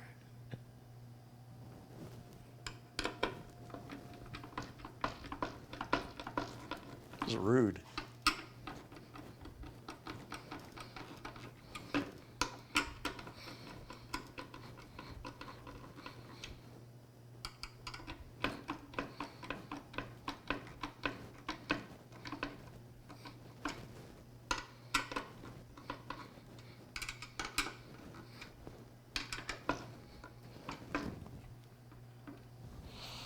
I really like what you do. Is there any way I can help you go out of business? Big fan. Really want to see you go out of business. Is there any way I can damage you financially? Anything at all? Big fan. Love your videos. Is that a compliment?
Guy emails me, says, do you have a spare rebuilt Subaru 2.5 engine? Do I have a spare $2,000 engine that had 6 hours of labor at least put into it that I just have laying around looking to give away? No. No, I don't. Well, I'm a single parent and I am having trouble making ends meet and I need a car. Yeah, join the club.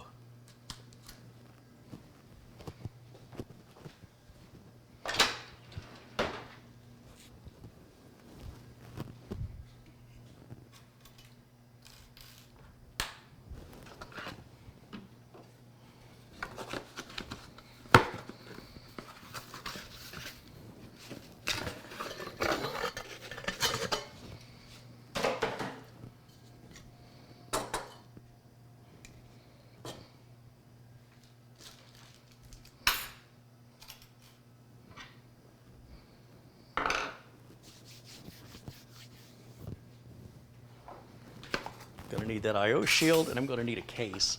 I've got a case out on the other room. I just have to take it out of the box. So I'll run and get that. Michael Dane. Now here's a guy who's giving away 30 computers, right? He's giving them away. And he says, I get the same excuse when somebody says they want a computer, then they turn around and sell it. Yeah, exactly.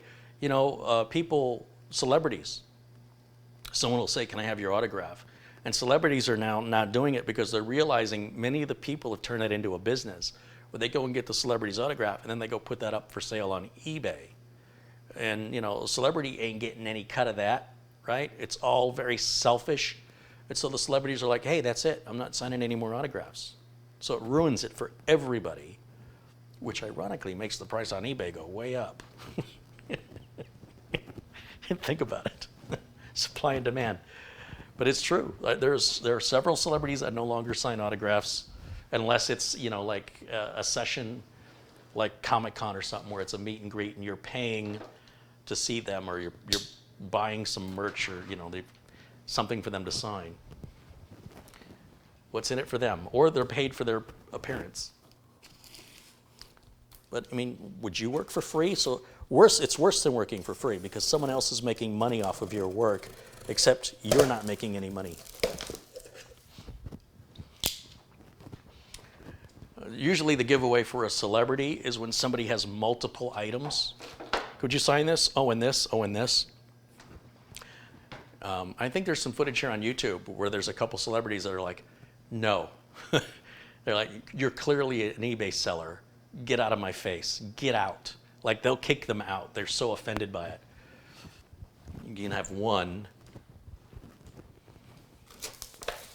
And what a shame. What a shame. And then you go, oh, I met that guy. I thought he was nice. It turns out he's a jerk. Yeah, he seemed like a nice guy on TV. But he won't let me profit off of him and not share any of the money with him. What an animal. Thought he was a nice guy. Seemed like such a nice guy. See, just goes to show you, TV's all fake.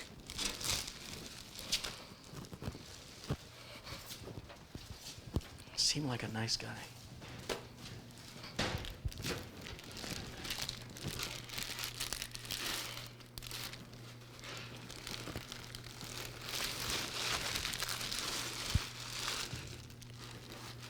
Oh, I didn't plan that out very well, did I?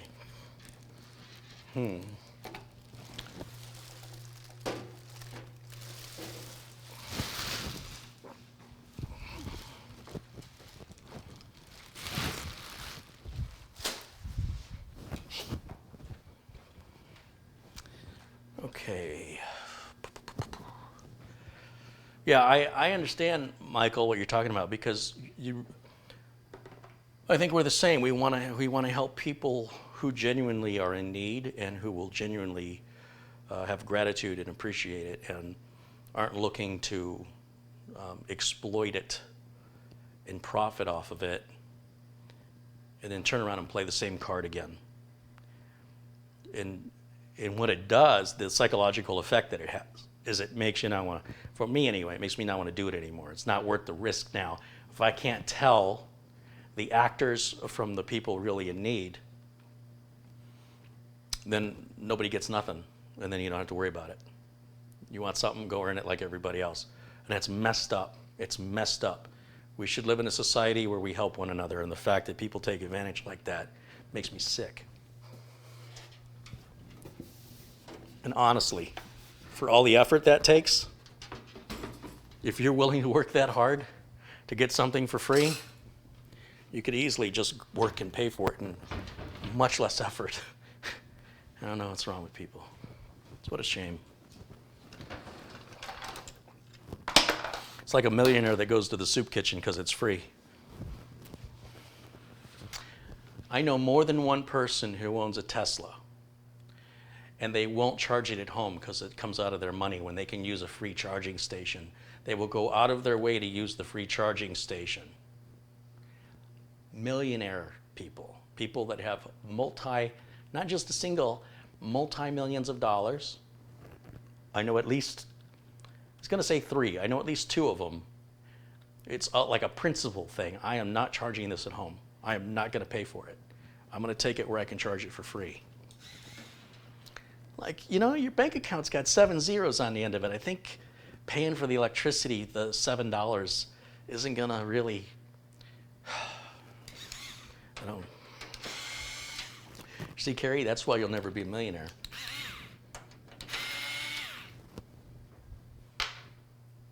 Those $7 add up. Yeah, that's a tough way to get to $1 million, though. Kind of feel like it's not the most effective way to save money. Well, what do I know? I'm not a millionaire.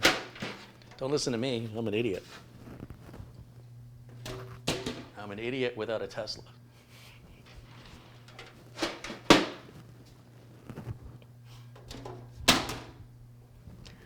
It cracked me up.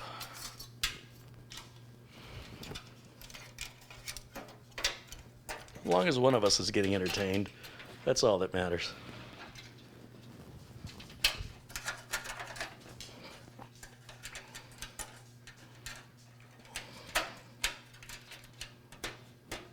Well, the dogs are saying, check the battery on your watch there, buddy. It's past dinner time. Hold on, let's finish what I started here, boys. Relax.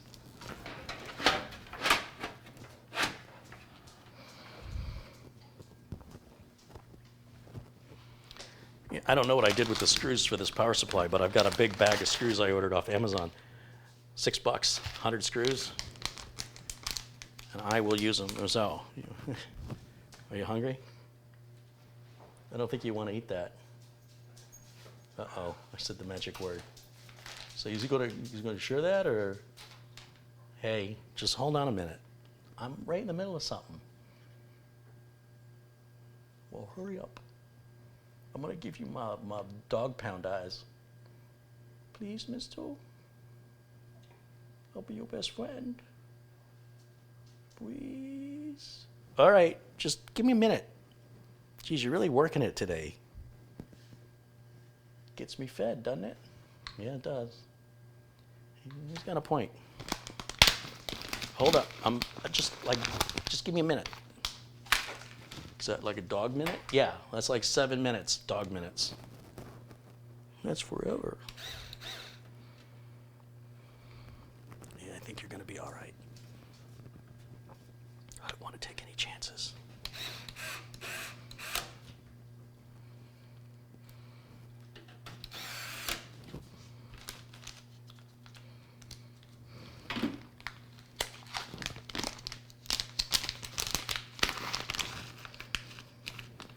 Are you going to eat all those all by yourself?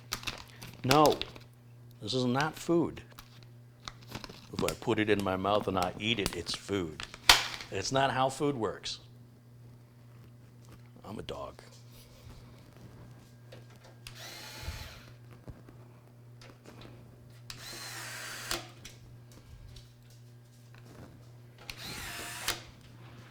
See, was that really so bad? Was that just like torture for you? Okay, fine. You hungry? Is it time for some dinner? Oh my goodness. Where's the dinner at? Could it be in that thing you're standing next to? If only we knew. It's just a puzzle. Who knows why dogs do what they do? But it just so happens, by coincidence, he's standing by the food. It's as if you knew, but you're just a dog. He's like, yeah, and I have teeth.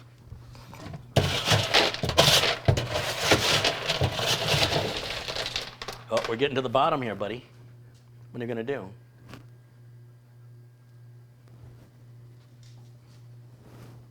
Where you at? All right, here you go, buddy. There's yours.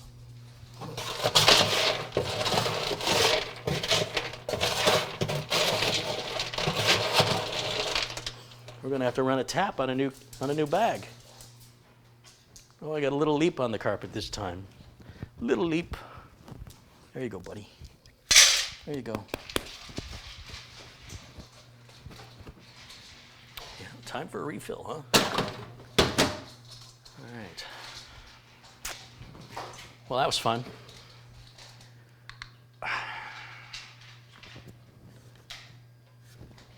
Let's see if I can get the motherboard installed before there's cookies.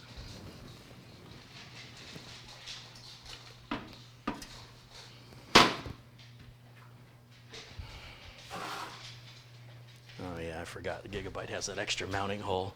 Let me get one of those little plastic standoffs. That's completely unnecessary, but I have them. I have them, I'll use them, but I'm not going to buy any. Neither should you. There's an extra mounting hole Gigabyte puts on some of their boards that I've never seen a case support.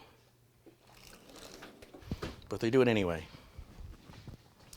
So that's a thing.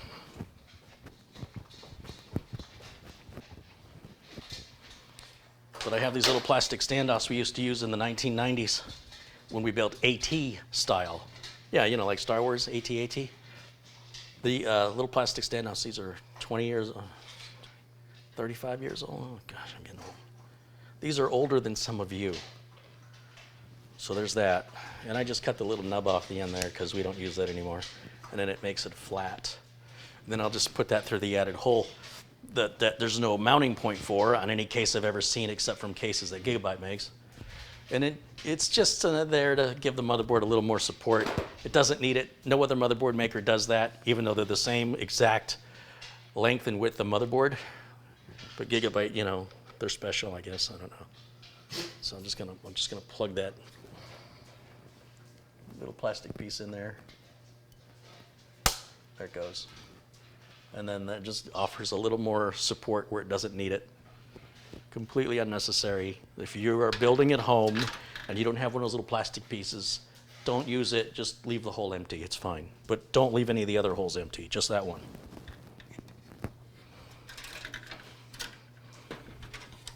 Tell me what to do, Carrie. I'll leave all the holes empty if I want to. You can't tell me what to do. You're right. I apologize. What was I thinking? Okay, motherboard's in.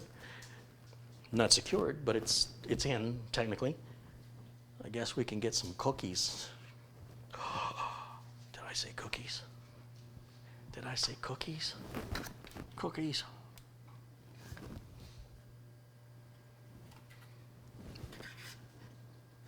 Hey, do you want a cookie? Huh? What do you think?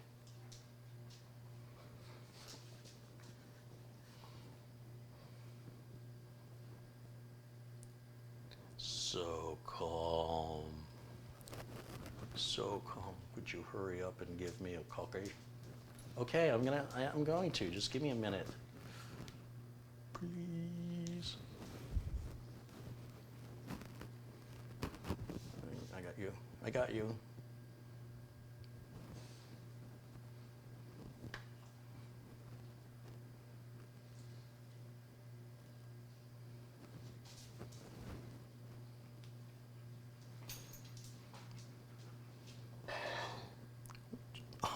You feel better? do you, why is that so funny? You are hilarious. And seriously, you have a gas problem. You need to slow down. Chew your food more. He says, okay, let me practice that. Give me something to chew on. I see what you did there.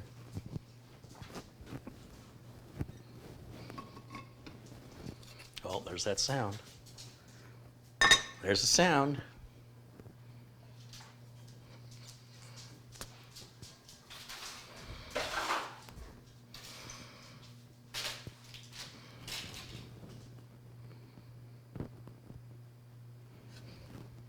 There's Tweedledee.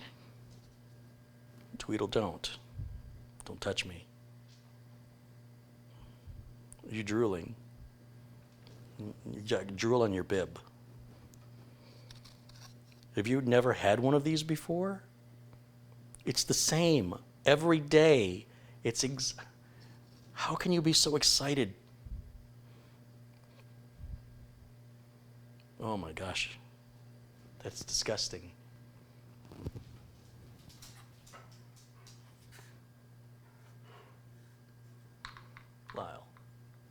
Lyle. That's really disgusting. Oh, seriously? That's gross. All right, fine, jeez. All right, now this one, you're not gonna drool on me, are you? Here, turn around this way. Let them see you. Come over here. This is cruel. There he goes. I'm so mean. I'm so mean.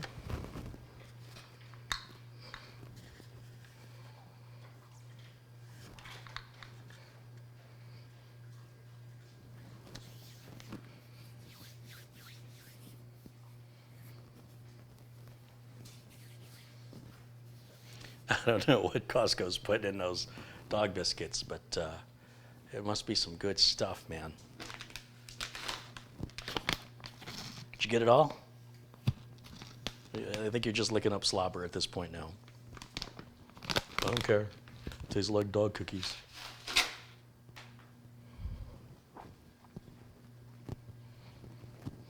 What do you think? Did you get it all? Yeah? You missed some? I think I see a crumb. No, I guess you got it.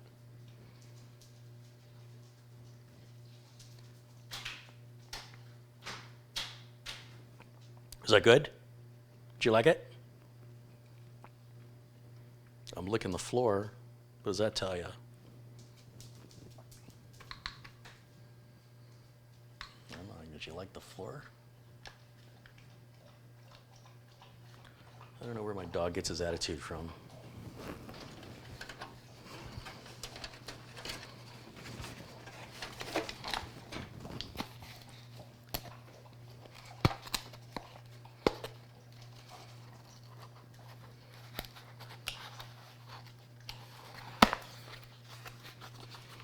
How old are the dogs?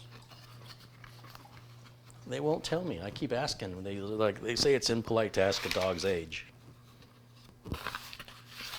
They're rescues, so nobody really knows. But Lyle's been here since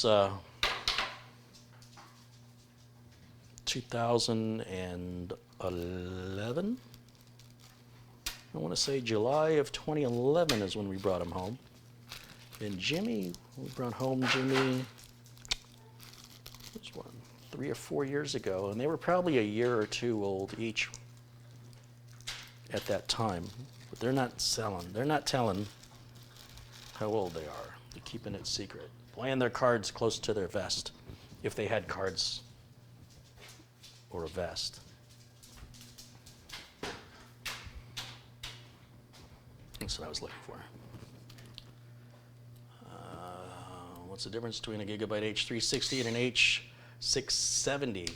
You could literally type that right into Google. I promise. Literally type that question right into Google.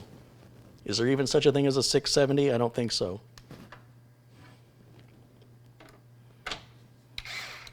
So I'm going to say the difference is that one doesn't exist, maybe? I don't know.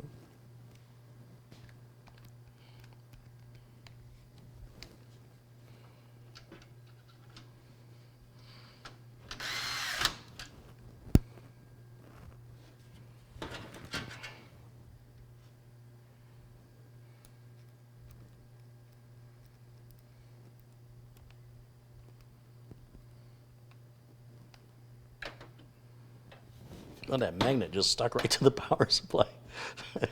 Whoops. Didn't really think that one through. Uh-oh. That's not supposed to happen. Something's not lined up. Why is it just spinning? That's really strange. What's going on? Why is that screw in that bag? That's the wrong screw. They put it in the wrong bag. Oh, wait a minute. I might have grabbed it from the other pile from yesterday's repair. Yeah, I probably did. Pay attention. Talking to me, not talking to you.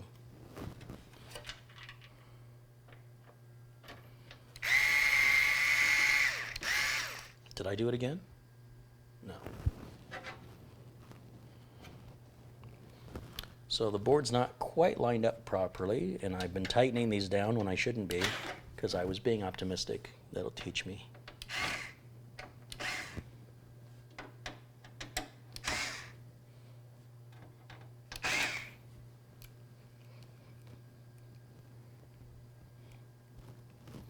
I should always start with this top corner one first, because that was always the difficult one. In fact, I think most of the time, when I get that top corner one in there, then the rest ought to typically always align. Oh, seriously? What is happening right now?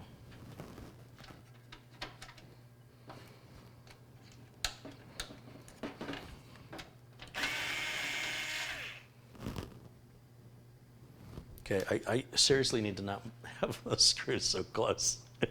How did that even work the first time? That's better.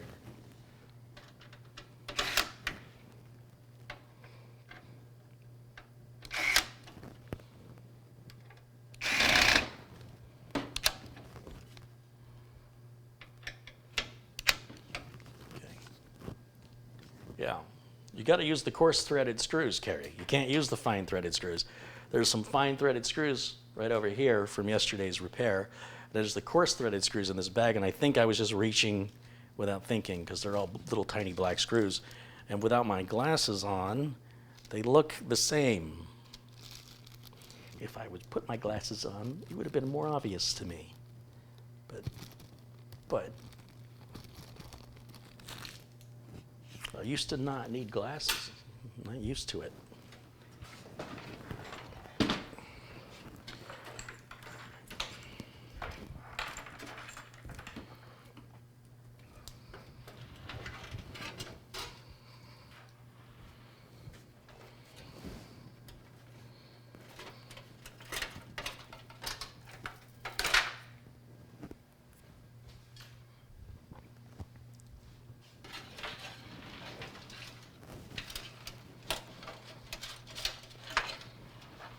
So my goal is to get Sean's computer back to him, if not later tonight, then tomorrow. It's to get Roy's computer shipped out to him, if not tomorrow, then Friday. And this computer to get shipped out, if not tomorrow, then Friday. I need to get all three systems out by Friday as much as possible. I don't like shipping on a Friday because it's going to sit potentially for 2 days until Monday when FedEx goes back to delivery. They might work on Saturdays. And of course, if it's already loaded in a truck, I suppose the trucks still roll on Sunday even though no deliveries are happening. But the longer it sits in transit, the more opportunity there is for potential damage. And one of these is just going to California. Not a big deal. It's only about 350 miles or something away. And the other one is going to, you know what, I don't know. Probably something like Pennsylvania, knowing my luck. It's always the East Coast. Always Florida, New York, Pennsylvania, Connecticut. Where else have I shipped? Pretty much everywhere on the East Coast. Nothing is ever shipped to New Mexico or Utah or Colorado. Never. Why? Why is that?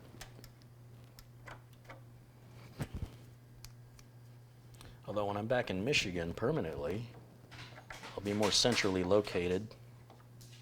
So everything will be pretty much equally distant regardless. Then I'll get a bunch of orders from Arizona, you'll see.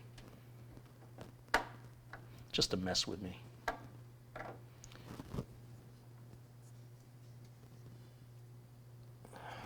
What's going on?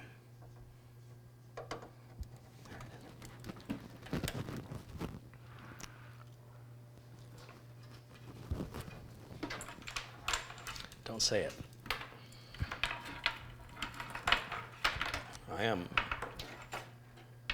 having a more difficult time seeing today than normal. And the only reason I'm coming to that conclusion is I don't normally take that long to plug that cable in. And the only conclusion I can come to is today is a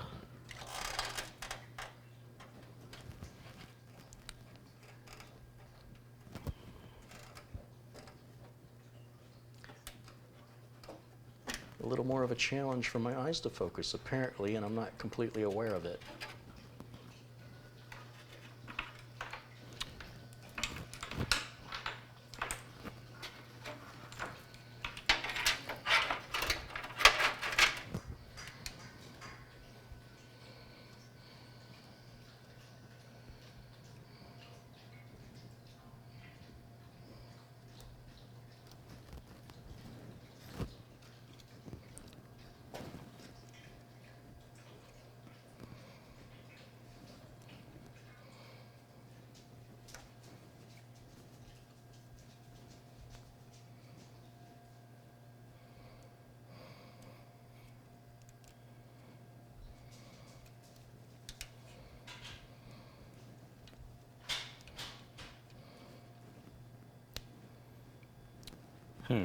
This is frustrating me.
Oh, is it playtime?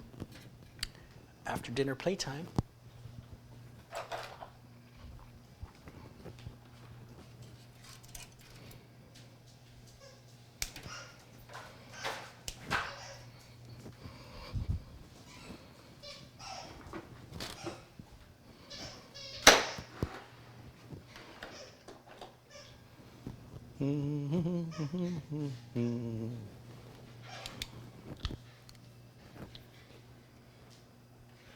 Just going to plug that rear case fan way up in this top left corner next to that 8-pin CPU power connector. We have to do that now because when we put the heatsink on, it's so big it'll be very, very difficult to do after the fact. It's doable, but I don't want to work that hard today or tomorrow or next week or pretty much ever. That's what that looks like.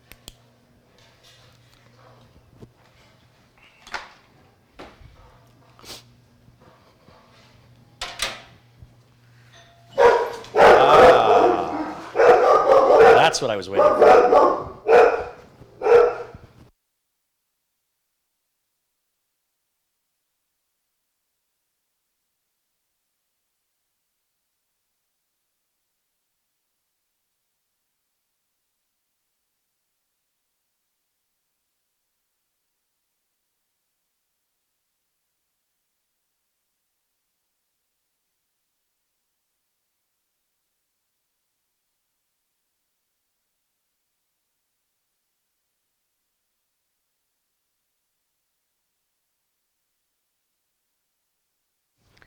In a perfect world, Amazon would deliver my stuff before I went live. I was certain they would deliver it 5 minutes after I went live, so at least, at least they were 2 hours and 20 minutes past when I thought they were going to do it, or 2 hours and 10 minutes past when I thought they were going to do it. Okay, let me just take a little break from what I call work and see what's on your mind here. A couple of contributions have come in. Let's give a few shots out to these generous folks. Paul O'Brien contributed €2. Hi, just logged. Know you were waiting for me. Samuel Ramos contributes $5 with a thumbs up. There's Marty, contributes $5. He says, hey, nice haircut. Thanks, Marty. You getting that, Jimmy? Get it. OG Gaming contributes $3. And Lyle is getting into some boxes. Daniel Pexton with $5. Gary Tatum contributes $20. He says, do you have a spare 9900 KS and do you like McDonald's? All right, this is apparently Lyle thinks he's a cat. Hey, what are you doing over there?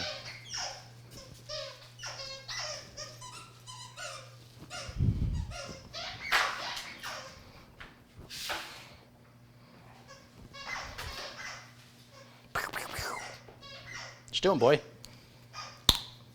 Yeah, you can stare there all you want. See, as soon as I put the camera on him, he stops. So, what if you just ignore him? You brat. You're a brat.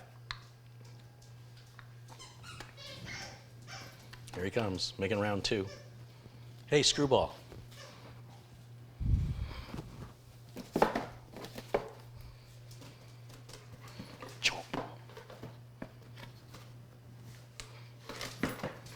Oh, what are you going to do about it? What are you going to do about it?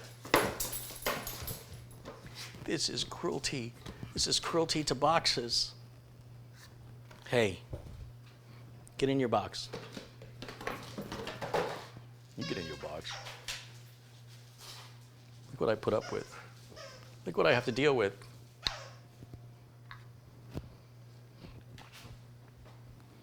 I know, you got a rough life there, buddy. Look at him, suffering.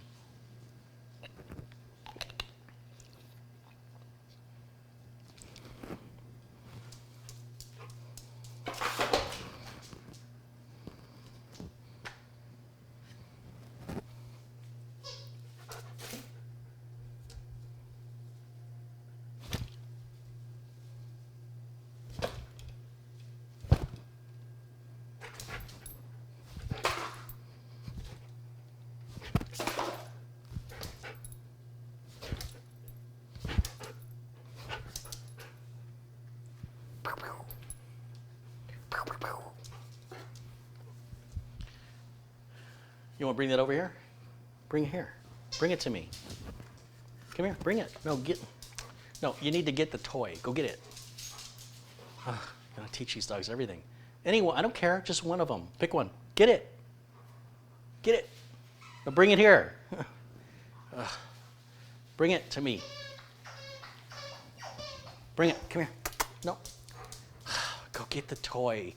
I don't want you. Just get your toy. Get it. Go get it. Screwball. Okay, bring it to me. Okay, bring it here. Oh, you got a duck. Get your duck. Go get your duck. Get it. Go get it. Go get it. He's so confused. I don't understand what you want. Okay, now bring it here. No, bring the toy. Bring it. No. Oh, and now here he goes. What's the matter? Too much attention to your brother? All right, this has become the Jimmy and Lyle show. Where's your duck? I guess I have to go get it. Somebody's fetching, but it's not him.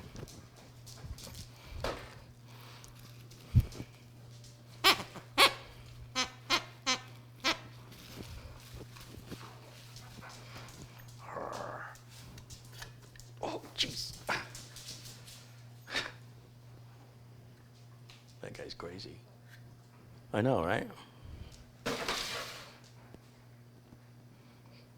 You can stare all you want. You've had enough today.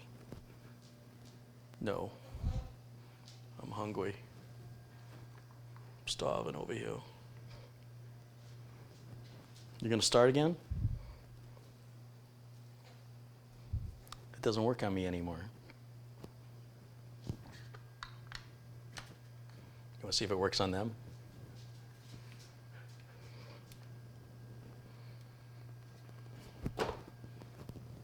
You think it works on them? You wanna try it? You wanna try it? See if it works on them?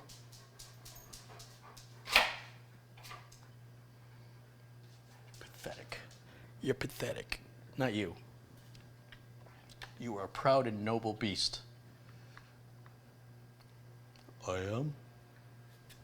Yeah. Okay. I'm gonna go chew my duck now.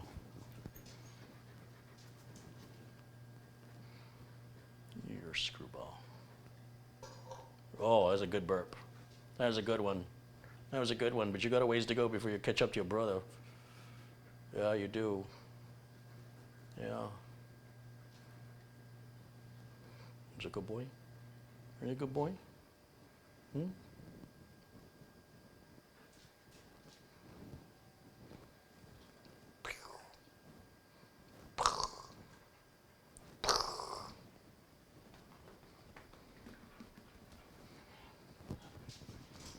And he goes. Don't mind me, I'm just entertaining myself. All right, so I was mentioning some contributions.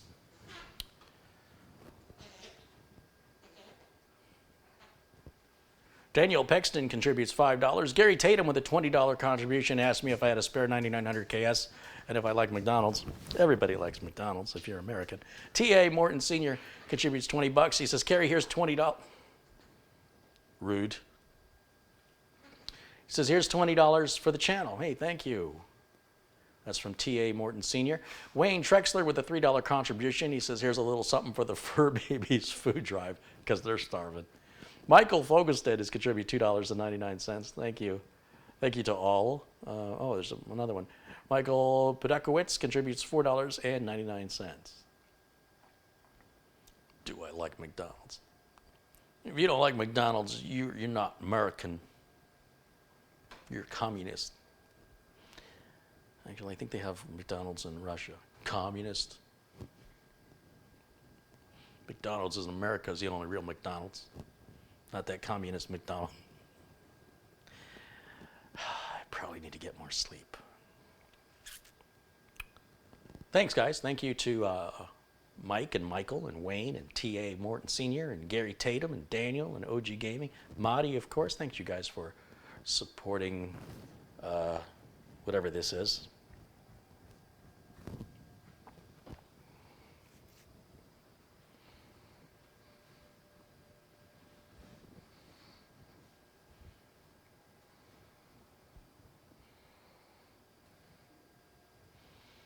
Are you Californian? No, I said I was American. American.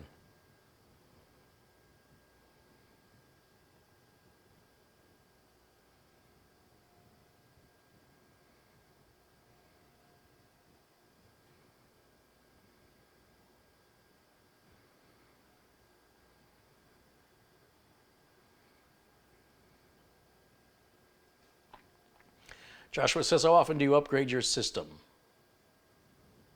Whenever it needs it. I don't know how to answer that question. It's not like, oh, today's the 5th. I have to upgrade today.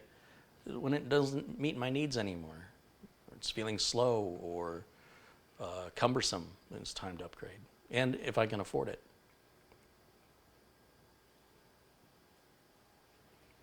Computer Lens says, I'm going to disassemble my 200R computer and reuse the case, and it'll be on video, and hopefully it'll be on Carrie's YouTube. We've seen videos from Len before. We'd be happy to share your content here on the channel. What other YouTube content creator will do that, by the way? But if you make a halfway decent video, we can see your face and we can understand what you're saying, and you're at least mostly in focus and the camera mostly is staying still, You know, when it moves, it doesn't move too quickly or too often. Yeah, and you want to reach thousands of viewers that you wouldn't get on your channel, for example. I'm happy to share your content here. It's cool. It's all part of the community. And I won't monetize it. I won't make money on it.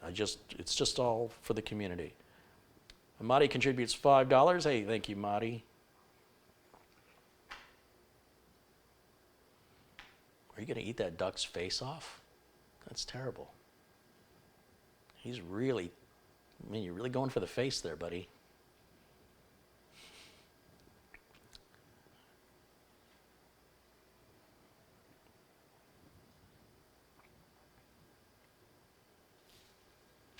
We got 1,246 people watching live right now. Give me a shout out from where you are. What country or what state are you located in?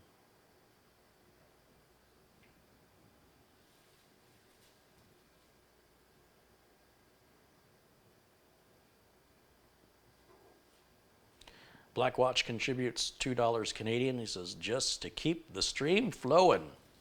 Right on. You'd make a great urologist. No, thank you for the contribution. I appreciate it. I want to put the cooler on, I guess, and I got to wash the dog off my hands. I got dog lick on me. So let me wash my hands. Let me put these down. I can't see anything with those on. And, because that makes sense. And let me get a nitrile glove, and we can get the thermal compound put on.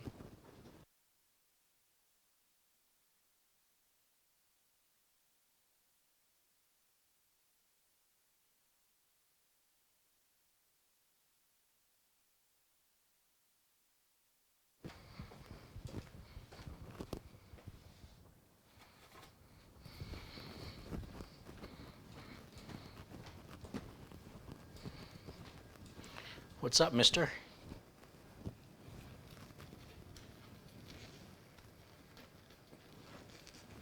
And there's a contribution from Dale Maluk with a $20 contribution, joining us from Cincinnati, Ohio. I shouldn't have washed my hands before putting this glove on because now they're sort of wet and it's making it difficult.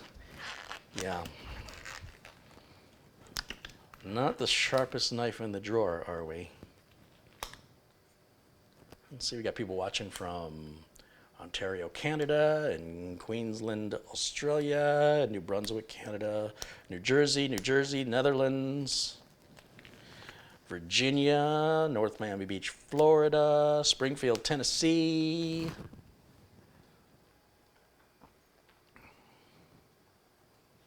Where else? Southwest Indiana, Lansing, Michigan, my home state. New Zealand, Sunny Isles Beach,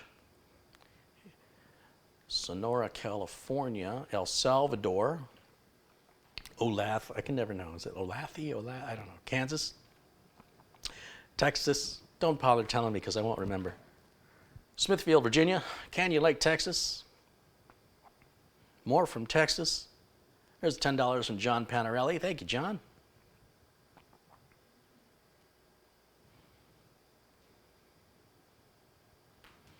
Daniel joins us from Montreal, Canada. McPherson, Kansas. Gallatin, Tennessee. Sierra Leone. There's a city I can't pronounce. Oniam. Oh, I don't know how to pronounce that. Oniam. There's like a vowel missing. Oneonta, Alabama. Let's just say Alabama. Grand Rapids, Michigan. And what else? Ireland, Oklahoma. The Rogue River, Oregon. Nice. R.G. Parker said he was born in Traverse City. I was born in Detroit. A little bit different. Different area you and I grew up in, or born in. Greg Shaw contributes $5, says, thank you for the Acronis videos. My bro in the UK told me about you. Right on. Thank you, Greg. Acronis rocks. I like Acronis. I use it a lot.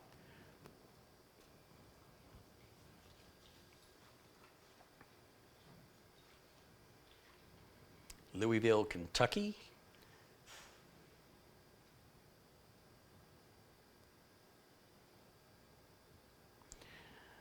All right, thanks, guys. Thanks for shouting out where you're watching from. Syracuse, New York in the house there. Very cool.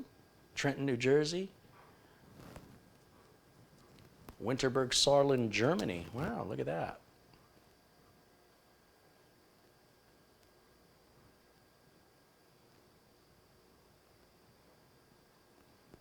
Says he's living in Livonia, Michigan, but vacationing in Traverse City. I could totally see that. Not the living in Livonia part. The Traverse City is a beautiful place. I don't know that I want to live there. It's very touristy, but it's beautiful. And Skeeman watches us in Maryland. And then also we've got Newport, Rhode Island in the house, Bartlesville, Oklahoma, Corunna, Michigiz. What's Michigiz? Michigiz. We don't call it that. Something changed while I've been away? Bessemer joins us from Stanford, Connecticut. I've heard of that place. There's some kind of a education place over there somewhere. People could get like 3rd degrees. Thermal paste. Thermal paste. The Scythe cooler comes with a generous amount of thermal compound, more than enough. Don't use it all in one application. Or you know what? Go ahead. See if I care. Can't tell me what to do, Carrie. I'll use as much as I want. Fine. Go ahead. I'm not going to use the whole tube. In fact, I'll use, right about that much right there, however much that is. It's a very precise measurement, as you can see, because it really matters that you do it exactly the way I show you, the way you must obey me, because hold on, I gotta think of a reason why you have to obey me. I can't, really? Seriously, gotta fire this camera guy, he sucks. Is that so hard? Okay, that's how much you use. Right? No. That's how much I use. I don't know how much you use. That's how much I'm using. Then I take a nitrile glove. It's not a latex glove. It's not a rubber glove. Those can conduct electricity. This is a nitrile glove. 3 millionths of an inch thick. I like it as thin as possible so I can feel when I'm off the heat sink and onto something else. And if I get a goop of that, try and spread it evenly. Or you know what? Don't spread it evenly. Just put it all on one side. Because, I'm so sick of people arguing with me on the internet as if I care. Damn it, why did they name me Carrie? Couldn't they have named me, like, not Carrie? I make it a little tacky like that, because it's a little something I learned from a friend of mine named Jackson Pollock. All right. I don't know Jackson Pollock. Who's Jackson Pollock? Don't worry about it. It's gone. It's over now. We've moved on. With the thermal compound applied, I can now apply the heatsink, but I'm going to have to place the case on its side so I'm not fighting against gravity. I try to work on the computer with the case upright as much as possible, even when it's not practical, in order to share the experience with you, to give an idea of what I'm doing. And by now you've got to be halfway puzzled if I even know what I'm doing, most of the time. The bottom of the heatsink has plastic on it. And I've worked on a few computers that people built and they forgot to take that off. But boy, their thermal paste was right on. They just didn't take the plastic off, One side of the heatsink has the screw sticking out, and then the other side, the screw is underneath. That side, the screw that's underneath, that's going to go towards the back of the case. This part that sticks out goes towards your RAM on an AM4 or socket 1151 build. And I'm just going to rest it right on top of the CPU. I don't have to do anything special. Try to align the screws with the holes in the mounting brackets we installed, and just start turning the screw. Just get it started. 1 or 2 turns. Kind of lift up, make sure the CPU doesn't come up, and then do the other side. If you tighten down one side too much, it'll be darn near impossible to get the other side started. Now, I'm putting the screwdriver in through the top of the heatsink. There's a hole, and that's going to align with that screw that's underneath the heatsink. That's why Scythe includes this great screwdriver, which you can use for other things around the house, by the way, because it's just a regular screwdriver. It's not one of these throwaway blister-making Allen tools that other cooler manufacturers that overcharge you for their products include. Actually, but yeah, for $48.99, I mean, this screwdriver is worth at least $42. No, seriously, at a home goods store, a screwdriver like that's probably $6 to $8. I'd say $6. So take that off the price of the cooler, and that makes the cooler even cheaper, right? And you still have a screwdriver you can use. Whereas the unnamed manufacturer, the cooler manufacturer who shall not be named, gives you a little Allen wrench that's great if you don't like the skin on your fingers and hands. Oh, and they charge you twice as much for the cooler. But besides that, it's great. But you know, what do I know? I'm an idiot. Don't listen to me. Please.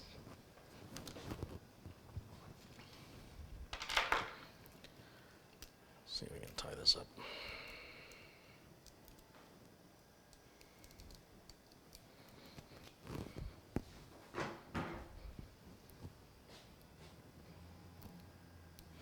Just going to take a minute and make this cable nice and pretty before I install the fan, because this will be much more difficult to do once the fan's installed. So this is a good time.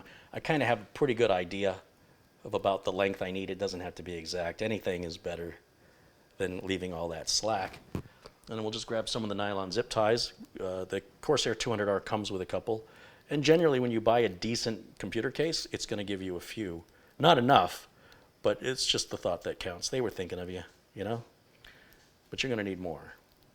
But if you cheaped out on your case, if you want to know, did I buy a good case? Did it come with nylon zip ties?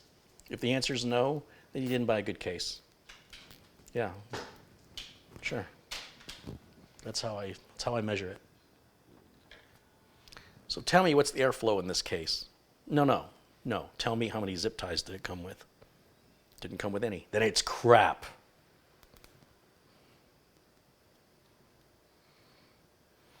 But what about the airflow? What about the zip ties?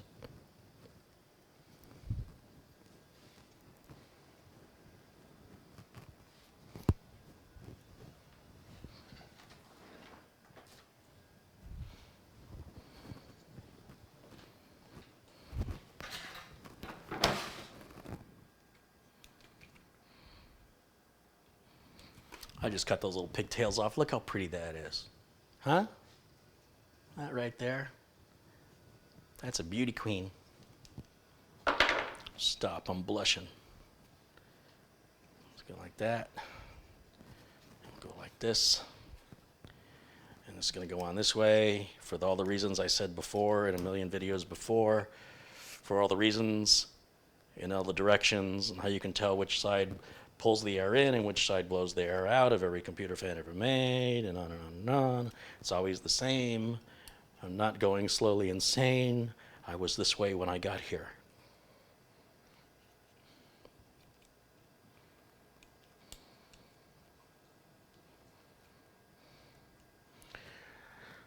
This is something that can be done with the case upright. It's a little more difficult, but you know, for you, I wouldn't normally, but for you, I guess I'll do it the hard way.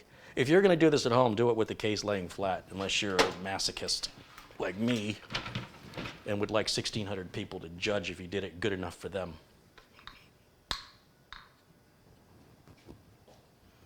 Hold on, wait. I have an idea. I know what to do now. How's this going to go on? I totally screwed this up. I mean, by totally screwed it up, I mean I have to take these off and then put them back on again, because that's a lot of effort. Come on now. How'd I do that?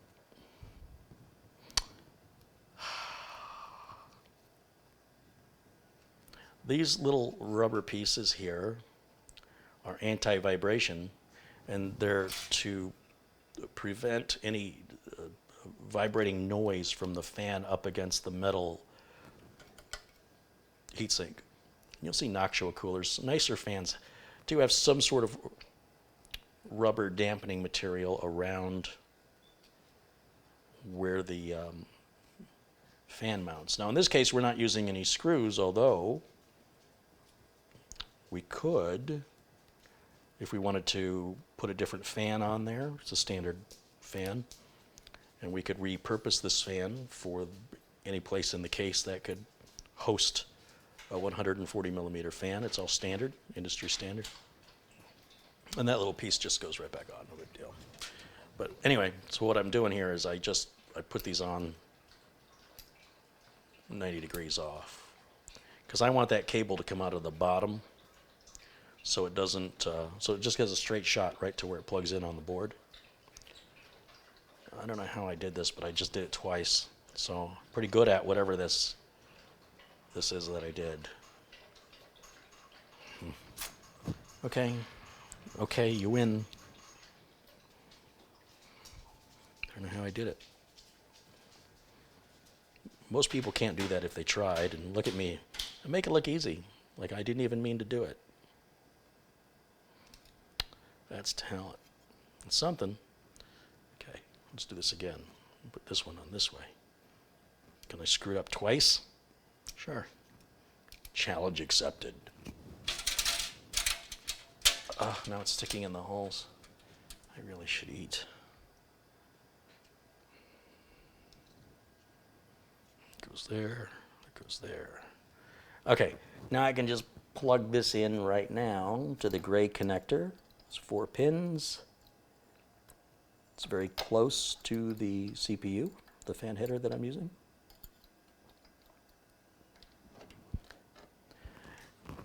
And then I will sort of pull up on these little wire hanger doohickeys, push in on the fan and get it to till it hits that screw at the very bottom. And then I'll just pull on those wire hangers and they'll go right into the grooves. Oops. Man, I had it all lined up and I lost my grip.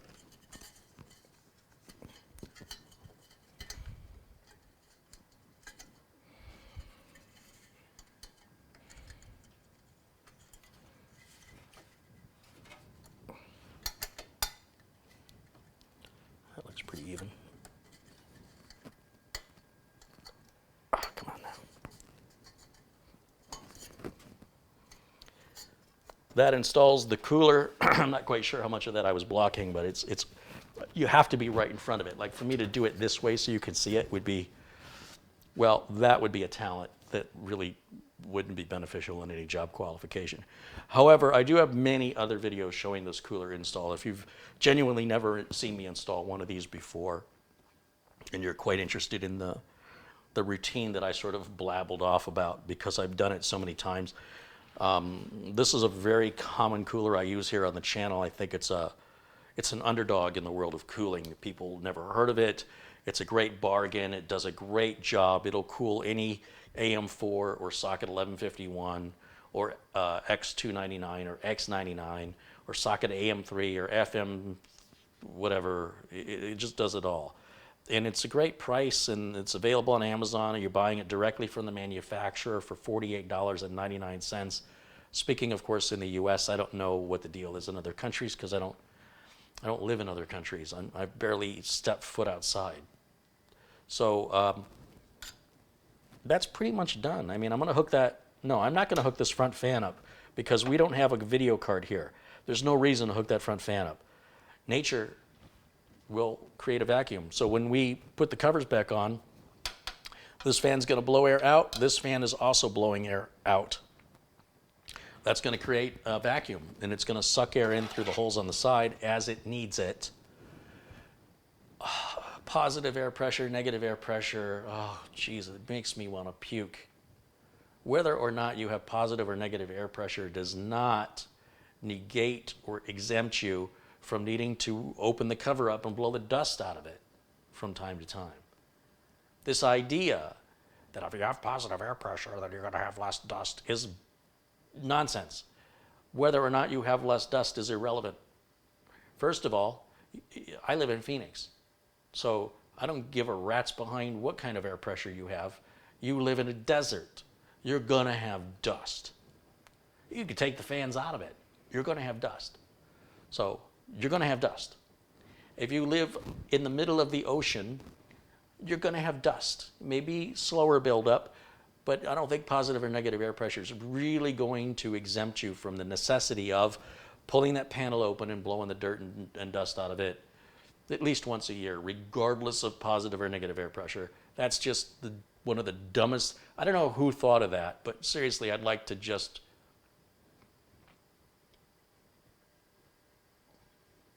give them a hug. Yeah. And say, you know, you're a real pain in my butt. You create all this hub-to-do, hula-do, hub-to-do, hoobaloo, what's the word? Hubba, brouhaha. Is that what the kids say today? You create all this momentum about something that doesn't matter. It's consumer-grade electronics. You were not in the experimental lab at MIT, okay? When you're in the experimental lab at MIT, that might mean something.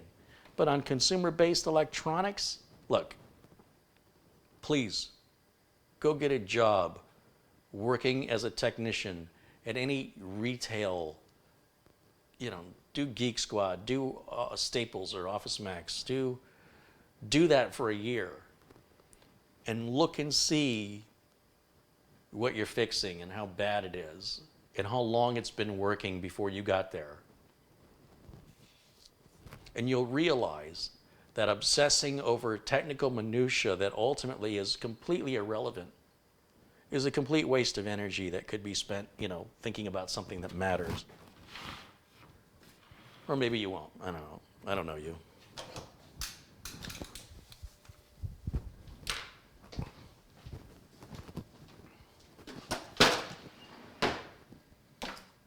Whew, that's a little negative pressure. Feel better. So I got the front port umbilicals to hook up, USB 3.0, front port audio, little header right there for the power switch, reset switch, power LED, hard drive LED. But that system's pretty well done. I mean, and then it's some cable management. And, the hard part basically is done.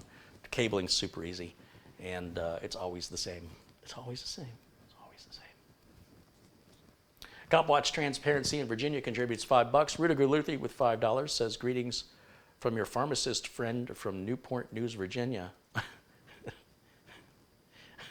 Do I have a pharmacist friend? Can you get me anything? Thinking like Rogaine? What were you thinking? Marty contributes $2. Hey, Marty, thank you. And Rock and Rob with $2. Thanks, guys. Appreciate it very much. Any questions? Any technical questions? Anything at all to distract me from tedium?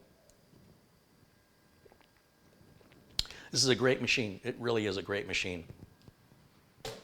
You will see more builds with this configuration on my channel than any other. This is the most requested build I get.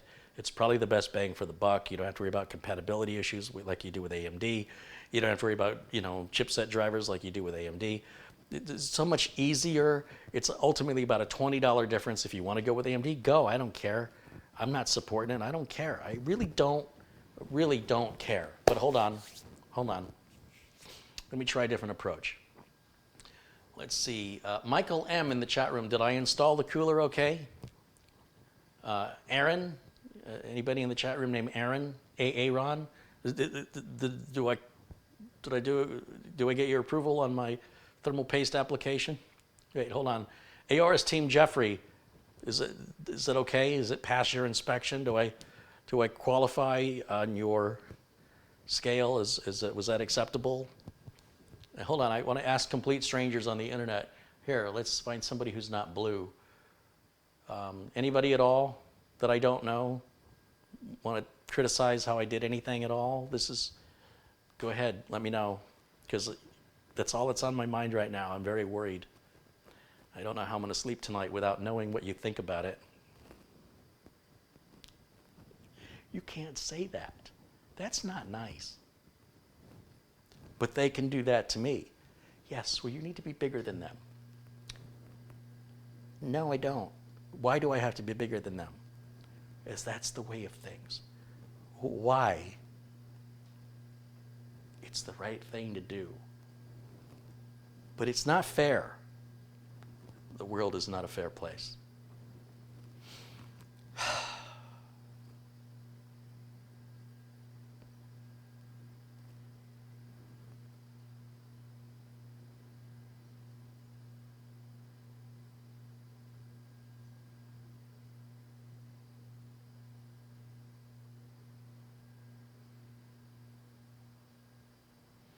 Gary, did you sleep?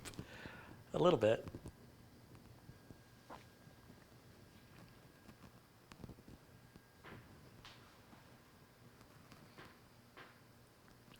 You guys are kind. I appreciate it. 99% of you people, did you just call us you people? My brothers and sisters, you're all amazing people, even the jerks.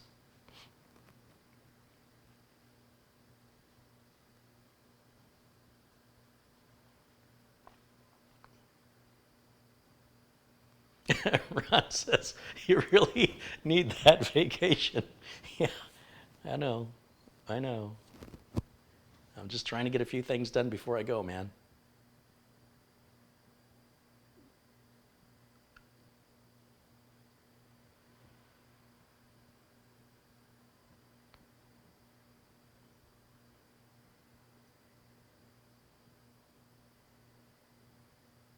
Hey, Fly Guy 23 said, is that the best you could do? Just kidding. You know Fly Guy 23 is a fan.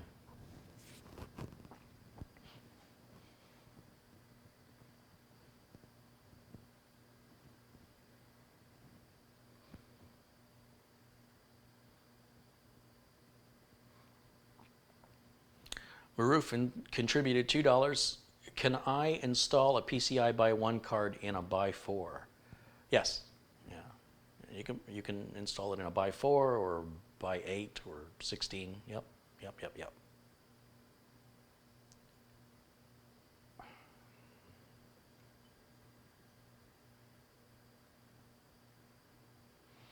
John says some of the top tech YouTubers now have episodes where they mercilessly mock the builds of people who send in pictures just to get mocked. Yeah, I guess that's a thing now.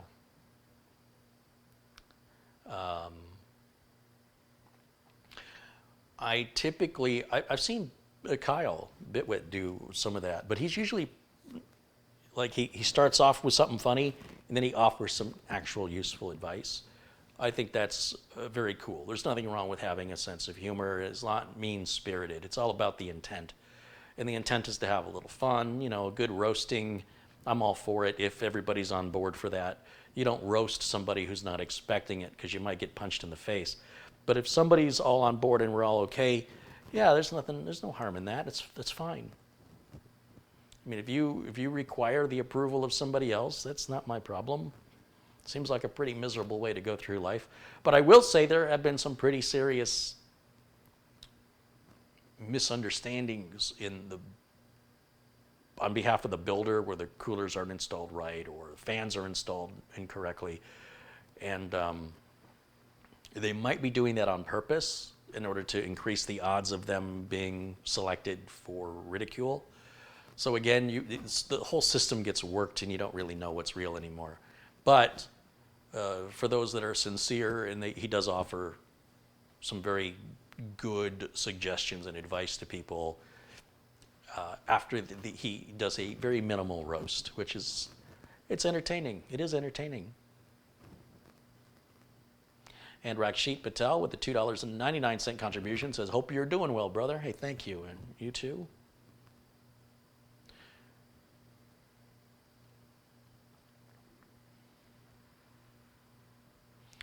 Elijah Dickens says, I like the HD 370. Oh, the HD3 builds. They are all glad they all work. Yeah, one's a little iffy, but the other 8, those are like 8 of them. It's like 8 out of 9 or 7 out of 8 that are perfect, and there's that 8th one that's like a little, I don't know yet. I'm on the fence about it. Thomas says, working as a professional technician requires a sense of humor or you die early. Yeah, sometimes something is so challenging and frustrating that it drives you mad, and sometimes something is routine and boring and repetitive that it drives you mad. So in order to sort of counterbalance, there's got to be something else. For me, is a lot of music. I listen to a lot of music anytime I can to help get my mind off of things, because even after I've stopped working, I'm still thinking about, specifically something that's got to be done, when it's going to be done, or a problem I haven't yet figured out, and I'm going to just let it roll around in there. And it can be something that can be dealt with medically, which I'm not a big fan of, or you can deal with it more organically through getting back to the 101s of life, which is, for me, going back to where I'm from and living without the technology, a digital detox. Not completely cut off. I'll have my cell phone, but I will barely use it. I mostly use it. I don't wear a watch anymore, so I'll use it to check the time maybe. And if I have to make a phone call or pull up a map to get somewhere, certainly, absolutely. But for the most part, I try to disconnect and return back to 1982. And if I can go back to 1982 in the state of mind and not have anxiety about email and Facebook and all the political stuff on Twitter, and then, all of the look at me and Instagram and all of the look at that on Pinterest, there's so much distraction. And it's great to just disconnect. And the problem with disconnecting is then you think, what am I missing, right? So, you know what? Life is going to go on. It's fine. You're not missing anything important. It's not life-altering. You're going to be okay. And it's so refreshing to get back to walking in the woods with no map and no cell phone signal. You better know your way out of there. It's great. It's very real. There's something to me, for me, that is very good mentally. I went to Burning Man in 2003 and 2009, and those were great events. Obviously not happening this year, but it got really crowded. It got really expensive, and it's challenge. It's something you work for. It's a vacation, but it's a working. You have to survive. There's no convenience store. You have to bring everything you need to survive the elements, to sleep, to stay warm, to stay cool. It's very hot in the day, very cold at night, and it's one of the most full experiences I've ever had as far as an experience goes. It's not all good. It's not all bad. It's mostly good. It's a little bit of bad. There's a little bit of challenge. There's a lot of fun. There's a lot of new experiences awaiting, new people to meet. Everybody's friendly. It's really nice energy, really nice atmosphere. You're still going to have a bad day. If you're out there like I was 9 days, you're going to have a bad day. It happens.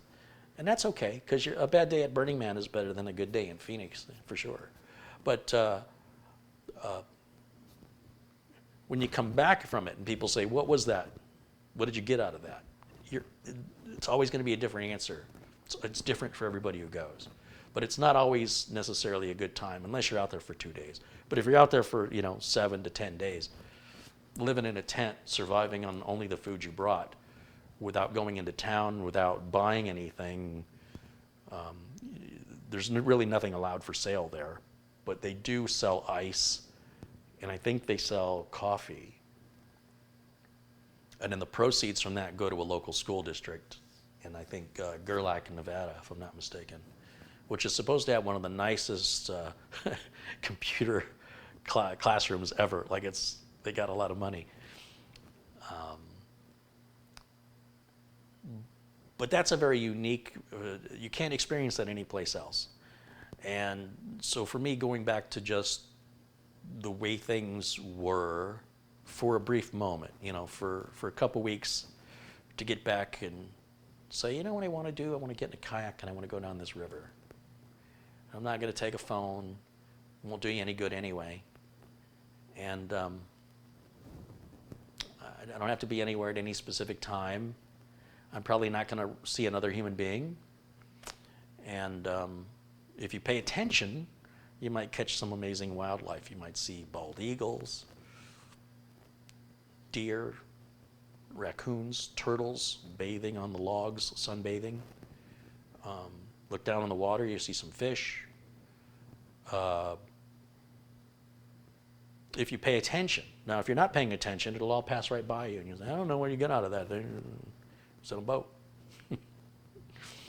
It's really, it's something about that. But I suppose if I did it every day for a living, I'd want to do something with computers for a couple of weeks. You got to find that counterbalance. That's all I'm saying.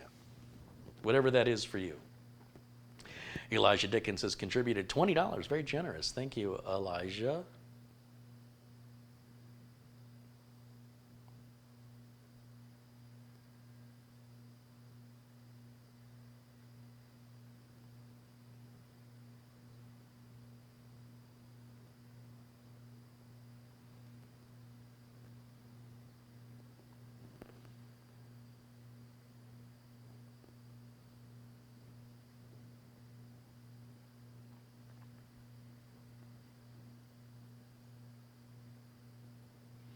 Dodge Whisperer says, can we expect any more Life 101 videos? It is a certain passion project of mine to make certain videos that are on I have a number of sub-channels like the Subaru builds and the Quick Tips channel and the cooking channel with basic recipes for people that are finicky like me who don't want foods touching. Where's the cooking channel for us?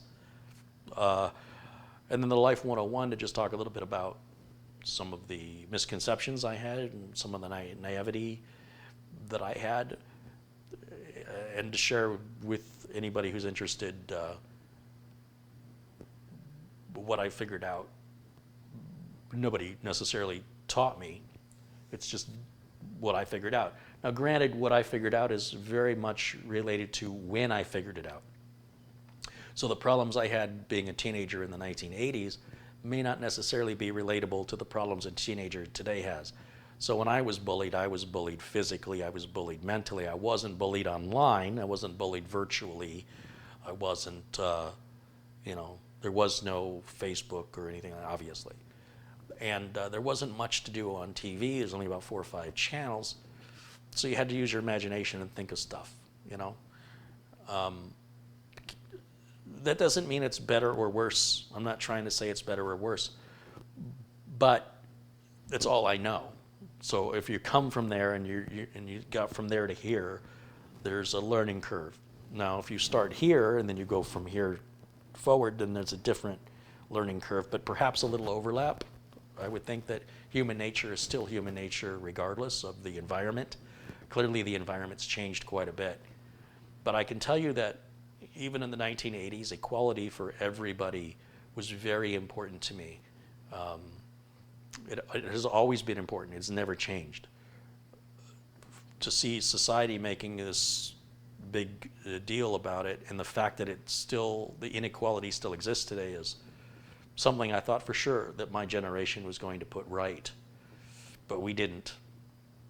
But I'm very, very supportive of the progress of equality for everybody until you prove you're not worthy of it. Like, it should be assumed right out of the gate that we're all equal, until you prove otherwise. Unfortunately, it doesn't work that way, but to me, that's the way it should work. But in that process of living, there were a number of challenges. We all have challenges. They're all sometimes shared challenges and sometimes unique challenges. Could be physical, could be mental, could be environmental.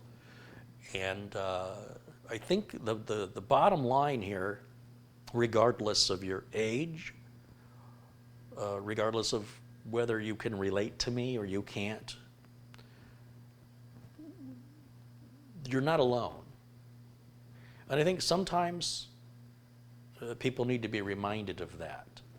I think it's very easy to isolate yourself in the virtual world and to prioritize that over and above your actual life.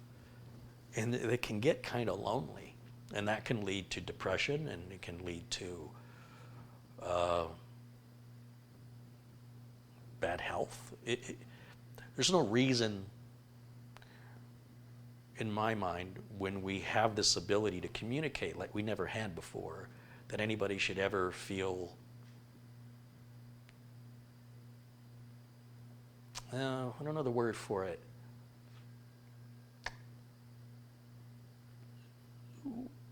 It's pretty clear to me that I was very different from other people. But I can go online and I can find a lot of people like me, for good, for better, or for worse. But in my local community, not so much, right? So, I mean, online is so easy to find people you relate to. And if you don't make that effort, if you're waiting for them to come to you, it ain't going to happen. Like, it's not likely. You've got to make the effort to find things that interest you, and that's why I love this community so much. We all enjoy technology, computers, building them, repairing them, what have you, right? And so the whole point of the Life 101 channel, which I haven't had time to get back to, is to try to offer people an alternative perspective to what the culture and society would have you think. And it's your choice. It's your choice how you wish to look at something. I'm not here to tell you to look at it differently, but the point of that channel is to simply make you aware that alternative perspectives exist if you choose to see them, and it's nobody's choice but your own. You don't have to be told you can only look at this one way. That's a choice you're making, whether you realize you're making that choice or not. You're making that choice. And that's fine, right? Just if you're okay with it, I'm okay with it. But if you're not okay with it, if you're not happy with the way things are going, the first place I believe you need to start is in your perspective. It's how you're choosing to look at it. And so that whole concept of that channel is for me, when I have time, to give stories and examples of how that little tiny shift, that pivot, can alter your life completely. If you're bowling and you're just off, when you let go of the ball and you're off by that much, by the time it reaches the end of the lane, it's gone into the gutter. Like that little tiny mark at the beginning completely changed the direction of the ball, so it's not even hitting any pins at all. You know what I'm talking about? So life, if you look at it that way, life goes on over a long arc for most of us. And so if you screw up over here, it can arc and lead you into the gutter like the bowling ball. And by the same token, if you move it, just shift it a little bit, voluntarily, willfully, and with intent, you can then strike those pins and, maybe knock them all down. Who knows? But all I'm trying to do is empower people. You don't have to be a victim of circumstance. We all have talents. We all have challenges. We all have disabilities. All of us. Most of us are just really good at hiding them. Some people, disabilities are not possible to hide if you're obviously have a physical disability. But if you have a mental disability, some people are very, very good at disguising that. And that's okay. I mean, that's fine. We do what we need to survive. My dogs can hurt themselves. They're not going to show any pain unless they're really, really hurt. They're very stoic. They don't want to show that they're vulnerable. And I think that's inherent nature to living creatures in general. So there's an amount of what we would call pride. But when it's hurting you, when you're suffering and you're hiding that, gosh, I wish I could make that go away. But the only person that can make that go away really is you, and it's a choice you make. And I suffered a lot, and I didn't have to. And I don't want to see other people needlessly suffer when you're in your own head. So that's what that's all about. And I will get back to it once I have time. It's obviously very important to me. Yeah, it's water cooler talk. Thanks, Michael.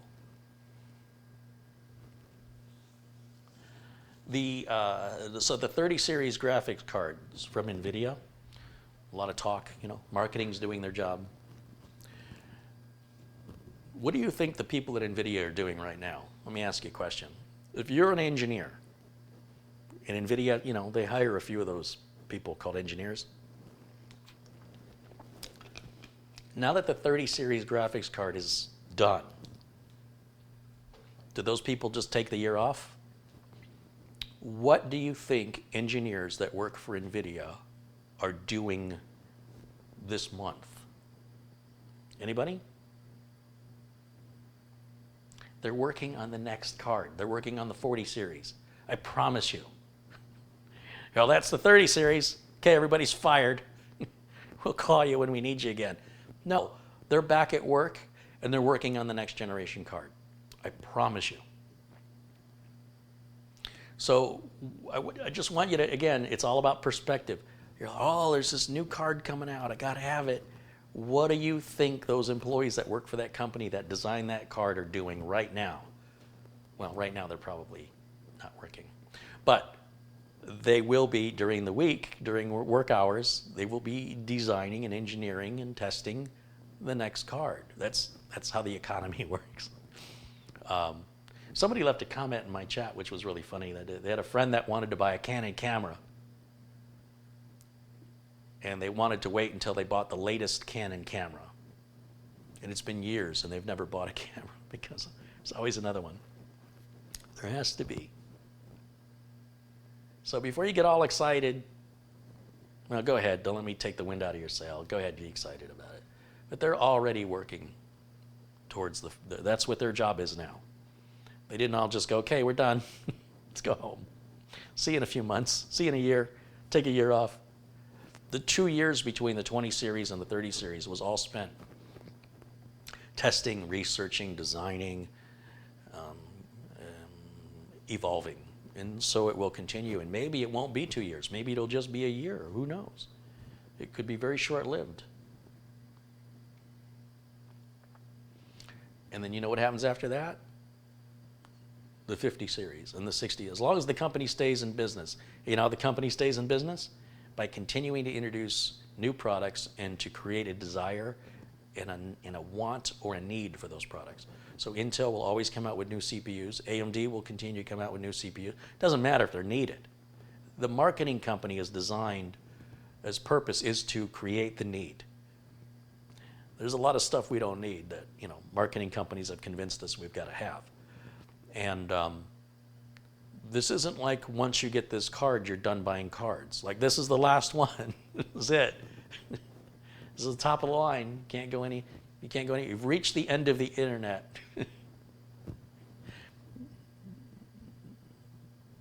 There's no end to the internet.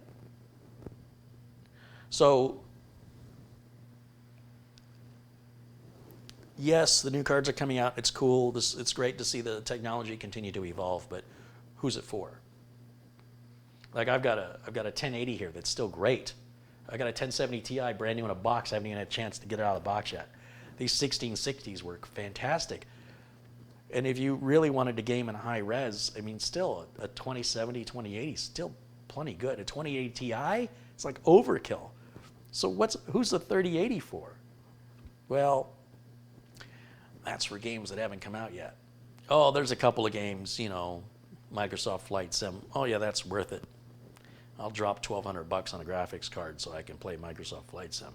Look, I know there's people that will do that, but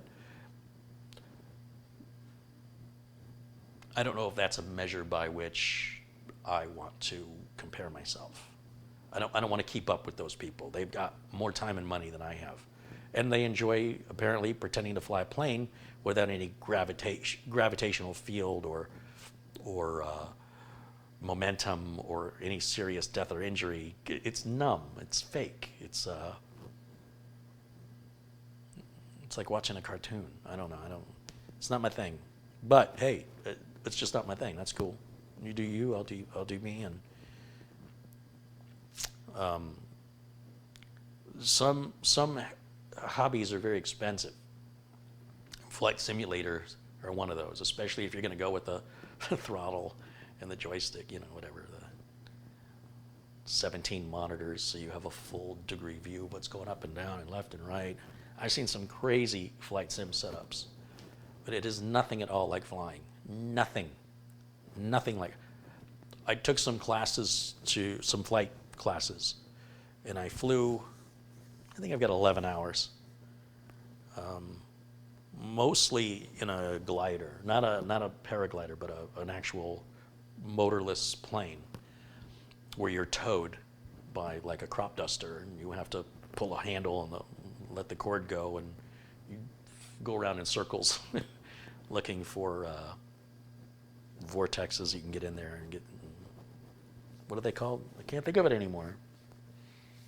I have never played a flight simulator in my life that compares to flying that glider or landing that glider. Wow, you talk about an adrenaline rush. You got to get it right the first time. You have to. You don't get a second chance. There's no motor.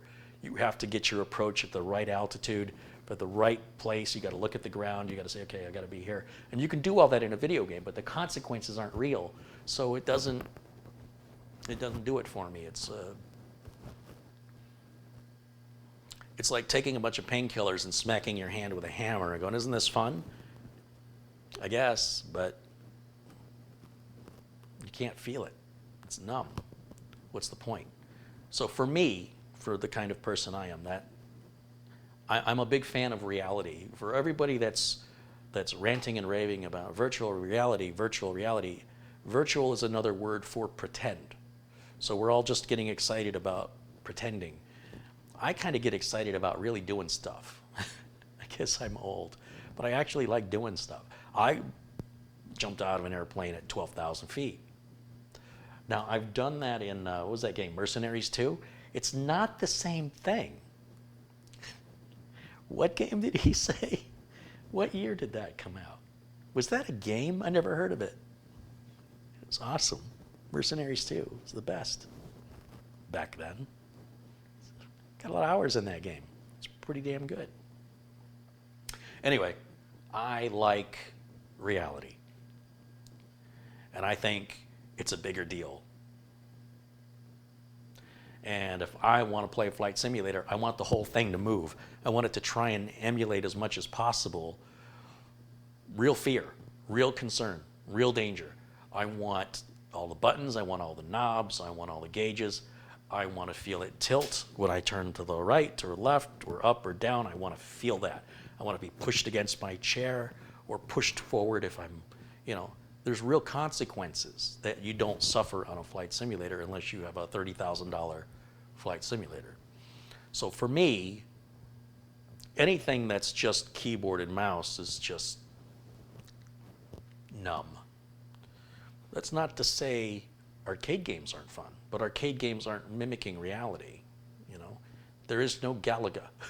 It strictly exists in your imagination in one dimension. Vesimer says, I'm a younger person. I too enjoyed Mercenaries 2. Yeah, because that game was awesome.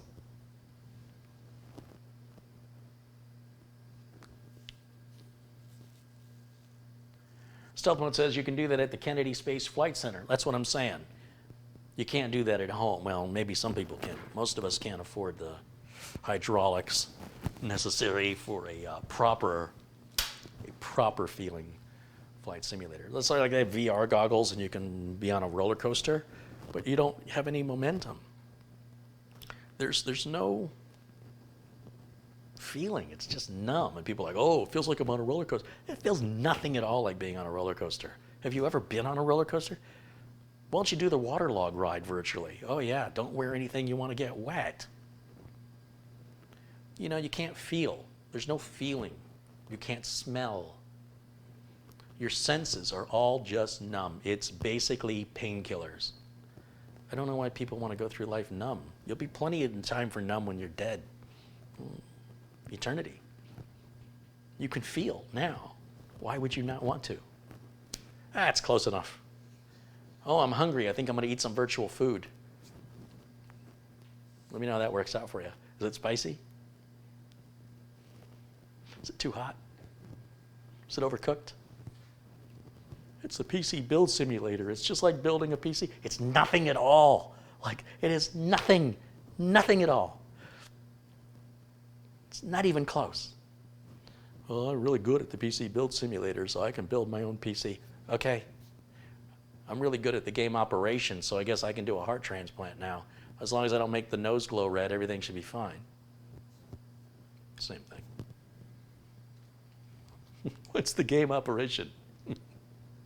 Well, kids, back in 1974,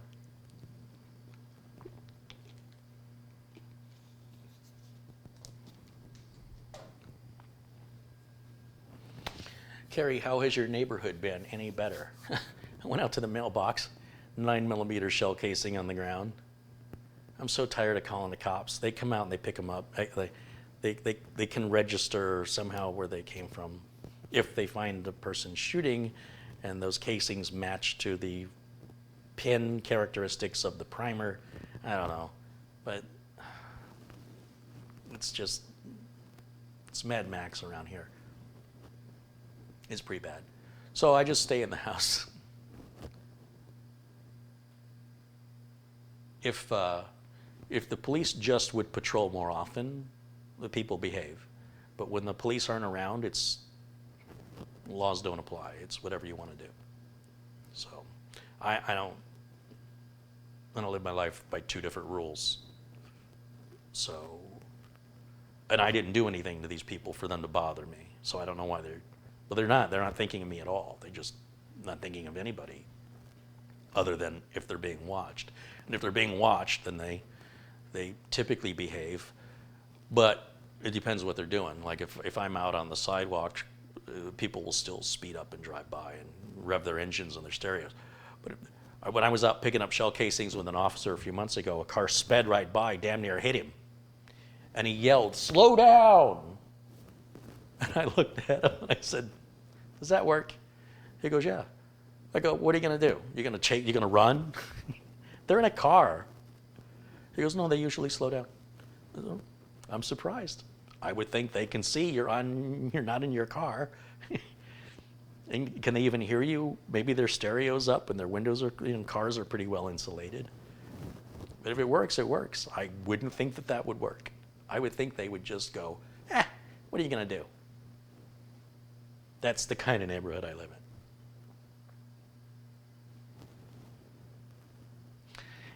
If you're unhappy, do something about it.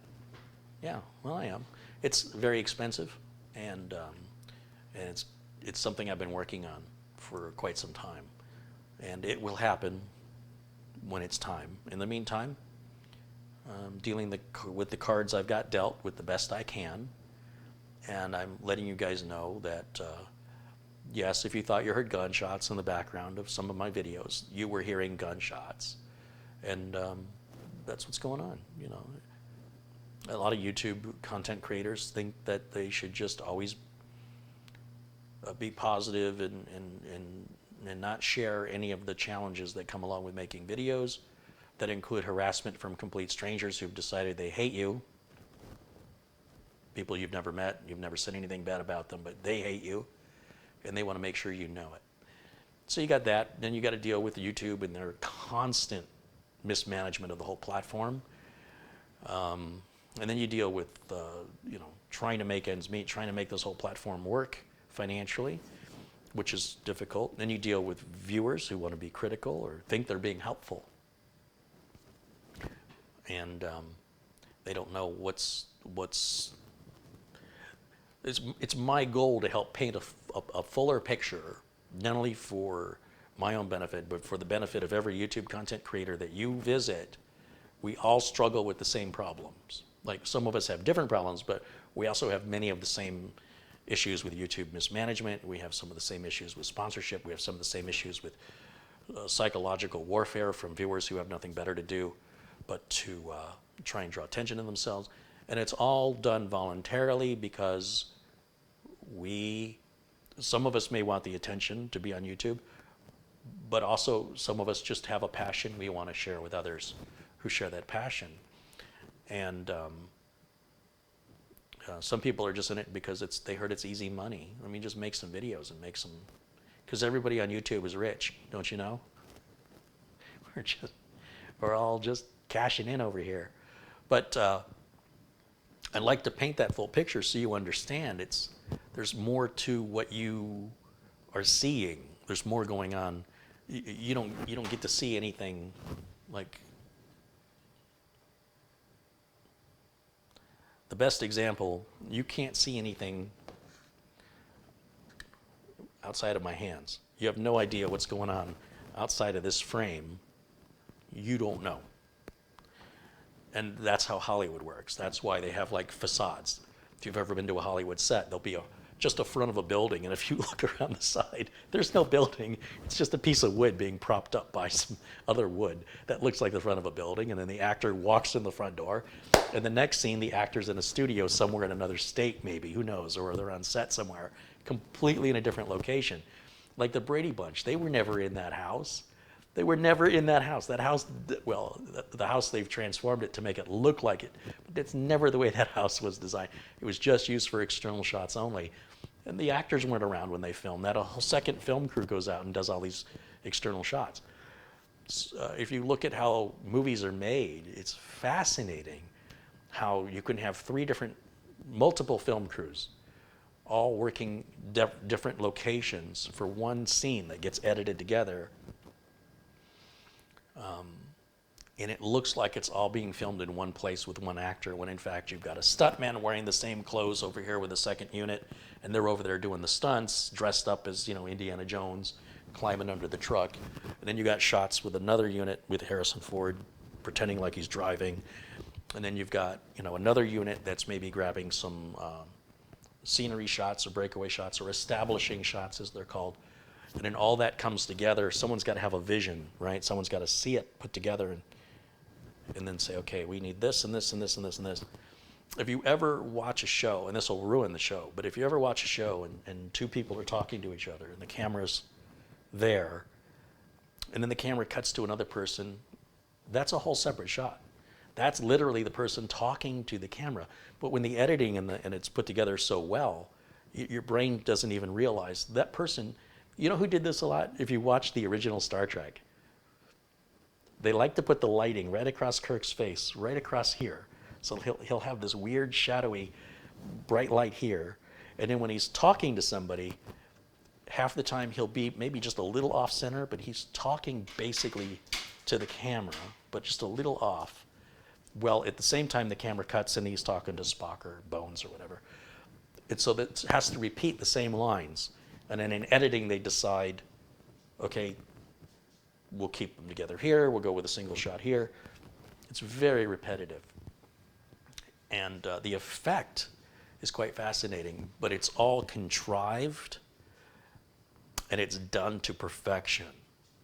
And what I like about YouTube is this ability to just be real. Did I mention I'm a fan of real? And the more people get themselves disassociated virtually with online entities and online propaganda or even online distraction, the more disconnected I feel like they get from reality. And I fear it's off balance and it's getting worse. But, I didn't grow up with it. I lived without it just fine. And then somewhere in the late 90s pretty much is when it started. And even then I was one of the early adopters, and it was a pretty empty place. And you always hoped for it. You knew what the potential was. You always knew that. but didn't think of the dystopian potential. Not really. It was so far away, but it happened pretty quick. I don't know. I think it's good to strike some balance. It doesn't have to be all one way or all the other way. Find some middle, somewhere in the middle. And that's what, so going back to that whole Life 101, that's what that's about. However I got there. But yeah,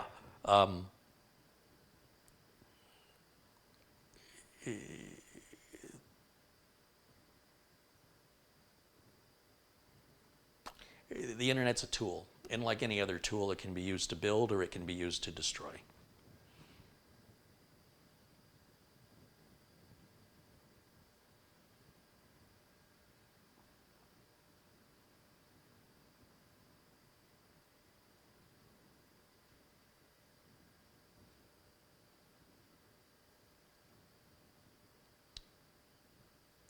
I would love to see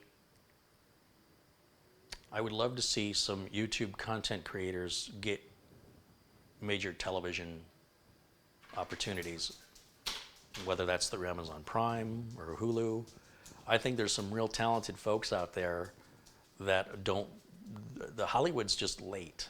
They're not quick to embrace new technologies, and there's so many great talented YouTubers out there. You go, these people should be on TV. Why are they not? I mean, some of their production quality is better than TV. Why do they not have TV? Why is this such an exclusive area? And so I hope to see that day. I hope to see a day where there's a scout who scouts for talent regularly on YouTube or other online platforms, possibly TikTok, and says, I see a potential here. Let's get them a proper environment to work in. Let's get them proper camera crew, proper sound engineers, proper lighting. Let's get them some help with the writing, and let's see what they're capable of. And there's a few breakouts, but they're few and far between. I like to see Liza Koshy's success. It makes me very happy to see her continue to do well. And I think she's working on a series right now for Hulu, if I'm not mistaken. David Dobrik, there's no reason why he shouldn't be much bigger. But generally it works like if you're good at sports, then you can get into TV. I don't know why that works. You'd think if you were good at YouTube, you'd be good at TV. But no, if you're good at sports, hey, you're a skater. If you're Tony Hawk, if you're Rob Dyrdek, you can just have a TV show. Okay. We're not there yet. I don't know why. But after you live for a while, you start seeing the same patterns. Like, oh, look, there's this new show out. It's called L.A. Law. Hey, there's this new show out. It's called Picket Fences. Hey, there's this new show out. It's called Ally McBeal. Hey, there's this new show out. It's the same show over and over. They twist the characters a little bit. It's all the same over. There's a show called Boston Legal. It's the same show. There's this show called ER. Well, there's a show called Chicago or whatever. There's a show called. It's the same. So YouTube is offering some real alternative content here. Not that alternative content is necessarily better, but let the viewer decide that, They just keep regurgitating the same thing over and over and over. Let's reboot this, let's reboot that. Let's come up with something new. How about that? Too risky. Of course it's risky. That's the whole point of it. But I think TV won't have a choice. And YouTube, I think, is the second most visited site on the internet. And if that's not drawing Hollywood's attention, I don't know what will. And to not see that as a ripe for harvesting talent, this whole traditional working on Broadway, moving to Hollywood or New York and trying to establish yourself as an actor, there's no reason somebody living in nowhere, Nebraska, can't become a big star. You don't have to be in Hollywood anymore. You don't have to be in New York City anymore. Just like Silicon Valley and Silicon Alley, you had sort of the New York electronics, what do you want to call it, high tech, and then you had the whole Bay Area there in California. But why? It no longer, if anything, the pandemic has proven that we can work remotely, pretty much doing a lot of different jobs. Obviously, you can't do anything physical. You can't be a surgeon, or you can't build a house remotely. But a lot of the work, a lot of the administrative work a lot of us do, all can be handled anywhere in the world. And that includes acting now, especially. They don't have to necessarily have everybody be in one place. The technology today enables real-time live interaction with green screen. You would never know that those people weren't in the same room together. And the opportunities for doing things differently, I'm a big fan of, instead of following formulas. The formulas work. That's why they don't change. But every once in a while, something breaks the formula, and it's really, really good. But what happens when something's really good is they just beat the heck out of it. Hey, you know, that Superman movie did good. We should do a Spider-Man one. Hey, that Spider-Man movie did good. We should do another one of those and another Superman. Hey, let's throw in Batman. Yeah. And that'll fade, and then there'll be something else. But now that's every superhero they can think of. They're digging deep down. They're deep diving into the comic books now. And you'd be like, geez, you know, enough is enough. Can we come up with something else? How many times are we going to watch Peter Parker get bit by that spider? How many times I got to watch Bruce Wayne watch his parents die, get murdered? I've seen it like 3 times, all done by different actors. It's the same every time. So you know, you see something unique on YouTube and you go, why isn't that on TV? You know, why isn't that a movie? That's all I'm saying. It seems like it's a great opportunity being completely ignored. How is that possible? How can you ignore something this big?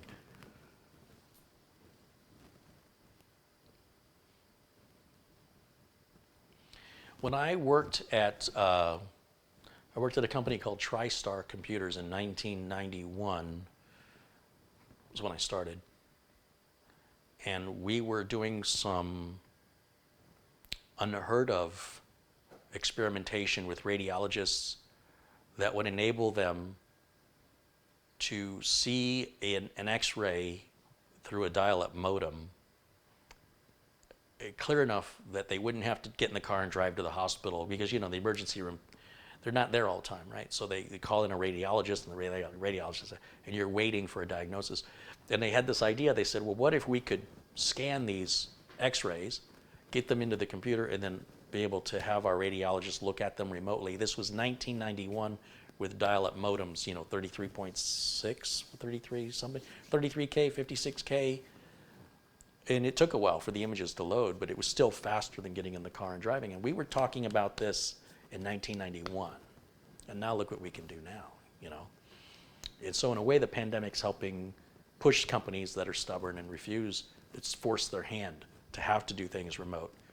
And they're starting to see the money savings in it, which is pretty incredible. And I think it's propelling us forward faster than we were going before the pandemic. So I'm hoping that something good comes out of this that's more efficient, more optimized. What a waste of money to get in your car and sit in rush hour traffic to go to a place that you could do everything you're doing at home. And you have to get dressed up. You have to wear business attire, even though you don't necessarily forward face any customers. In some cases that's required, but in other cases, in a lot of cases, it's absolutely unnecessary. And what a waste of your life to be sitting in traffic on the way to work and on the way back, 5 days a week. 45 minutes, half hour each way, maybe an hour or two of your day gone, 2 hours a day, 5 days a week, 10 hours a week, 40 hours a month maybe. You don't get that time back. The wear and tear on the car, flat tires, breakdowns, somebody's not paying attention, they run into the back of you. It's bumper to bumper traffic, there's no room for error. All completely unnecessary for many people. Better for the environment. You're not spending the money on gas. Yeah, I like where it's going.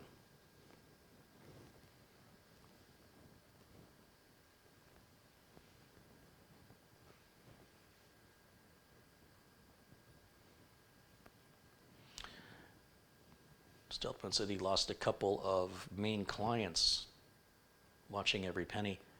See, it's so for most of us, it's been busier than you can imagine. Guys like Mike Smith, myself, Marvin B, we're buried in work because of this. I haven't heard a lot of stories of people in IT that have been negatively affected. Most people I know in IT are pretty stressed out right now. Big demand on IT, big time.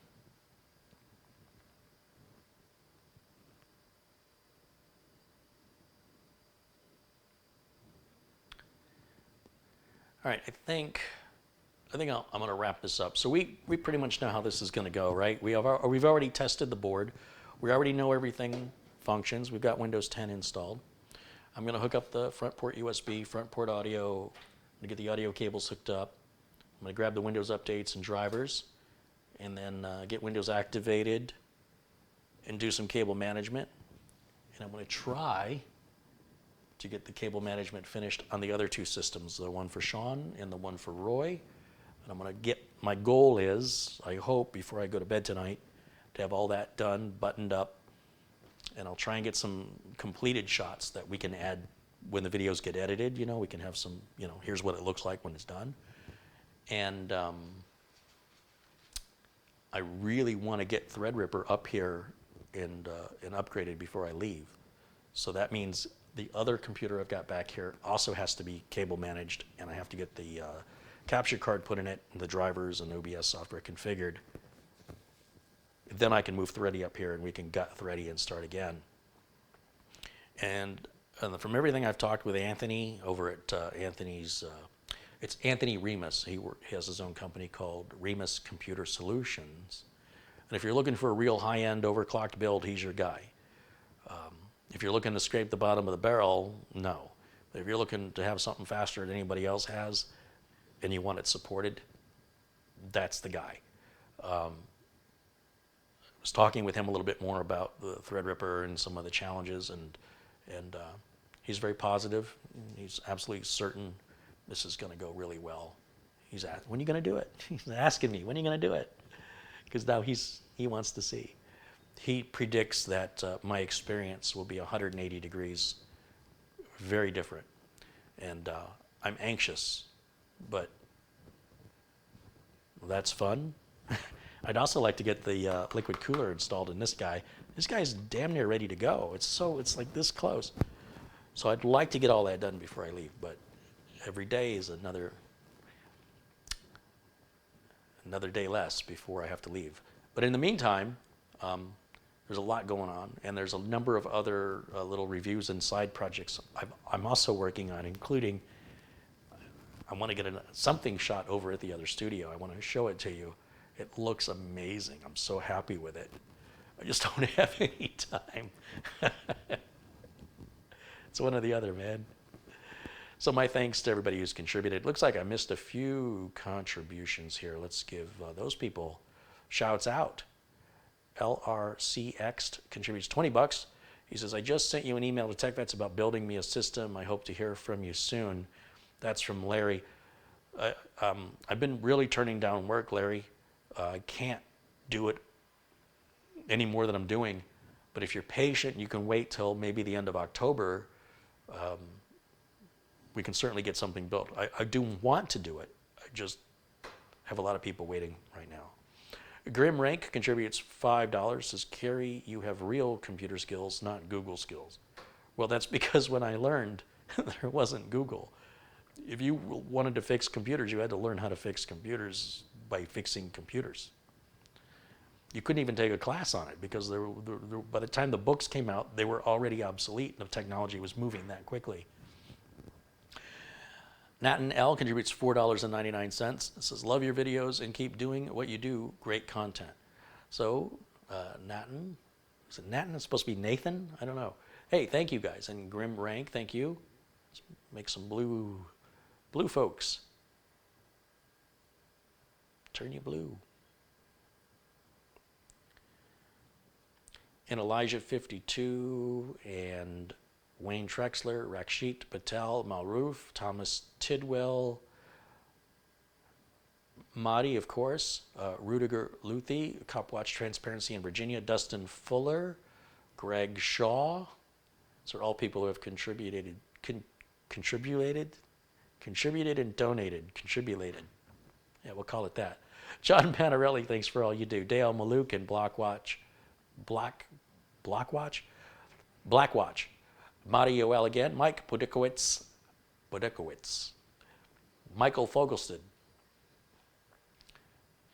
Wayne Trexler again, T.A. Morton Sr., Gary Tatum, Daniel Pexton, OG Gaming, Mahdi again, hey, thank you, Mahdi, Samuel Ramos and Paul O'Brien, Joseph Panariello and Rockin' Rob, Dale Maluk, there he is again, LHB Gaming and Donald Strickland, and there's Wayne Trexler again, thank you guys so much, David R. Officer and Mitch, as well as Chris's Channel of Technology, John Yasuda, thank you for the update, John, and for the continued support, Daniel Navarro, another from Samuel Ramos, Anton Hawkinson, Bryant Burns, Ronaldo Torres, The Pack, M. Watson 1972 contributed 3 times, Orlando Breve with that very generous $50 contribution earlier, as well as Jason, Christoph Esch, Mike Yazzie, Wilhelm Gordon, Chris King, and Daryl Gilholm, and the first contribution today. Starting us off, Rockin' Rob. Guys, thank you so much for keeping this content free for everybody. It's your contributions that enable me to make more content more often, and I can say what I want without worrying about any corporate bureaucracy or red tape censoring or filtering or requiring an agenda. That means a lot to me. And of course, to the folks over at RoboForm, my only sponsor, offering you guys always a 30% discount. It's a password manager. If you've never used a password manager, you should really try it. They're supporting the community. It's good to support them back, man. They're a great, solid product, been around for at least 2 decades. I use it myself, whether they sponsor me or not, I'm still using it. So it's really nice to, you know, if you're gonna have a sponsor, have something you really, truly believe in that's a great value to your viewers, that is not tarnishing any reputation of integrity for a money grab. It's a good, solid, inexpensive product that, in my opinion, is incomparable. It's very, very mature platform. They do what they do well because they've been doing it a long time, and it's not expensive. And once you get used to using a password manager, you'll wonder how you ever live without it. So my thanks over to them. The links, I don't want to beach up with it. You know, the links in the video notes if you want to learn more, or just go to roboform.com/carry, and you get your discount. It's just for you guys.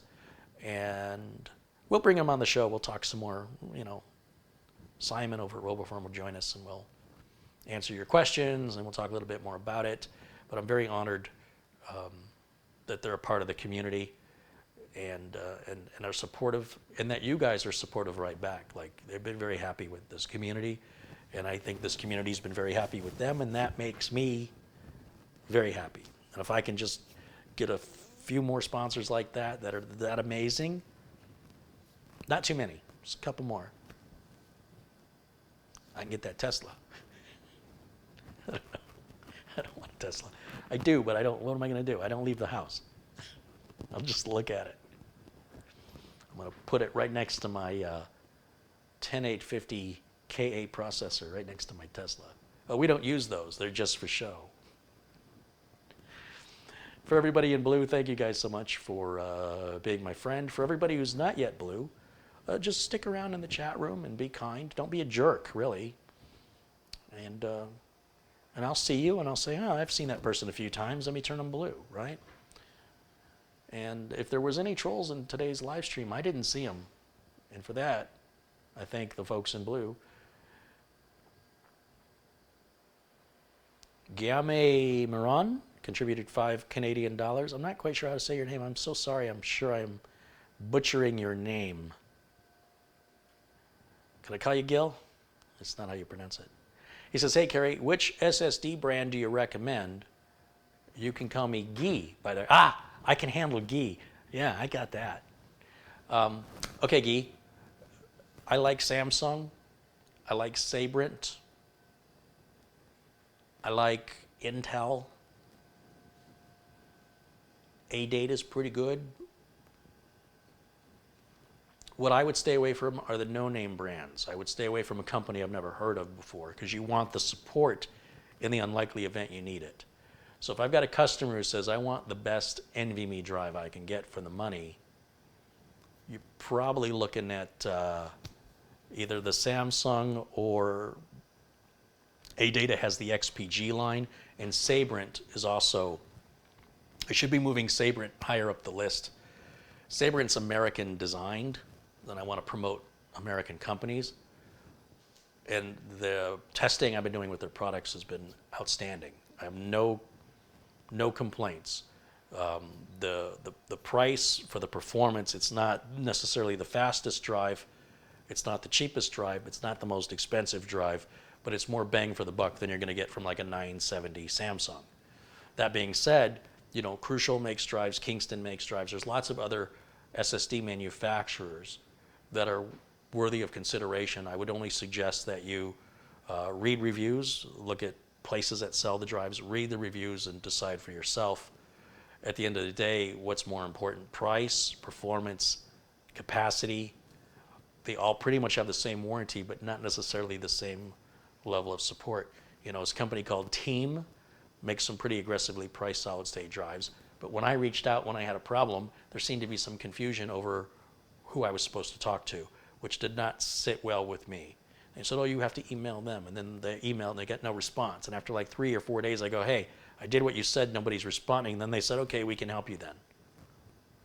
Okay, well, you just wasted a week. You know, I'm down a week now.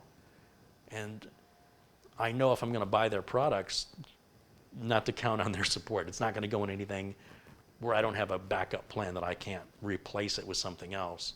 Well, they figure out whatever the confusion is. And with Samsung, these big companies, generally the customer support is there. So you're going to pay a little bit more for that peace of mind.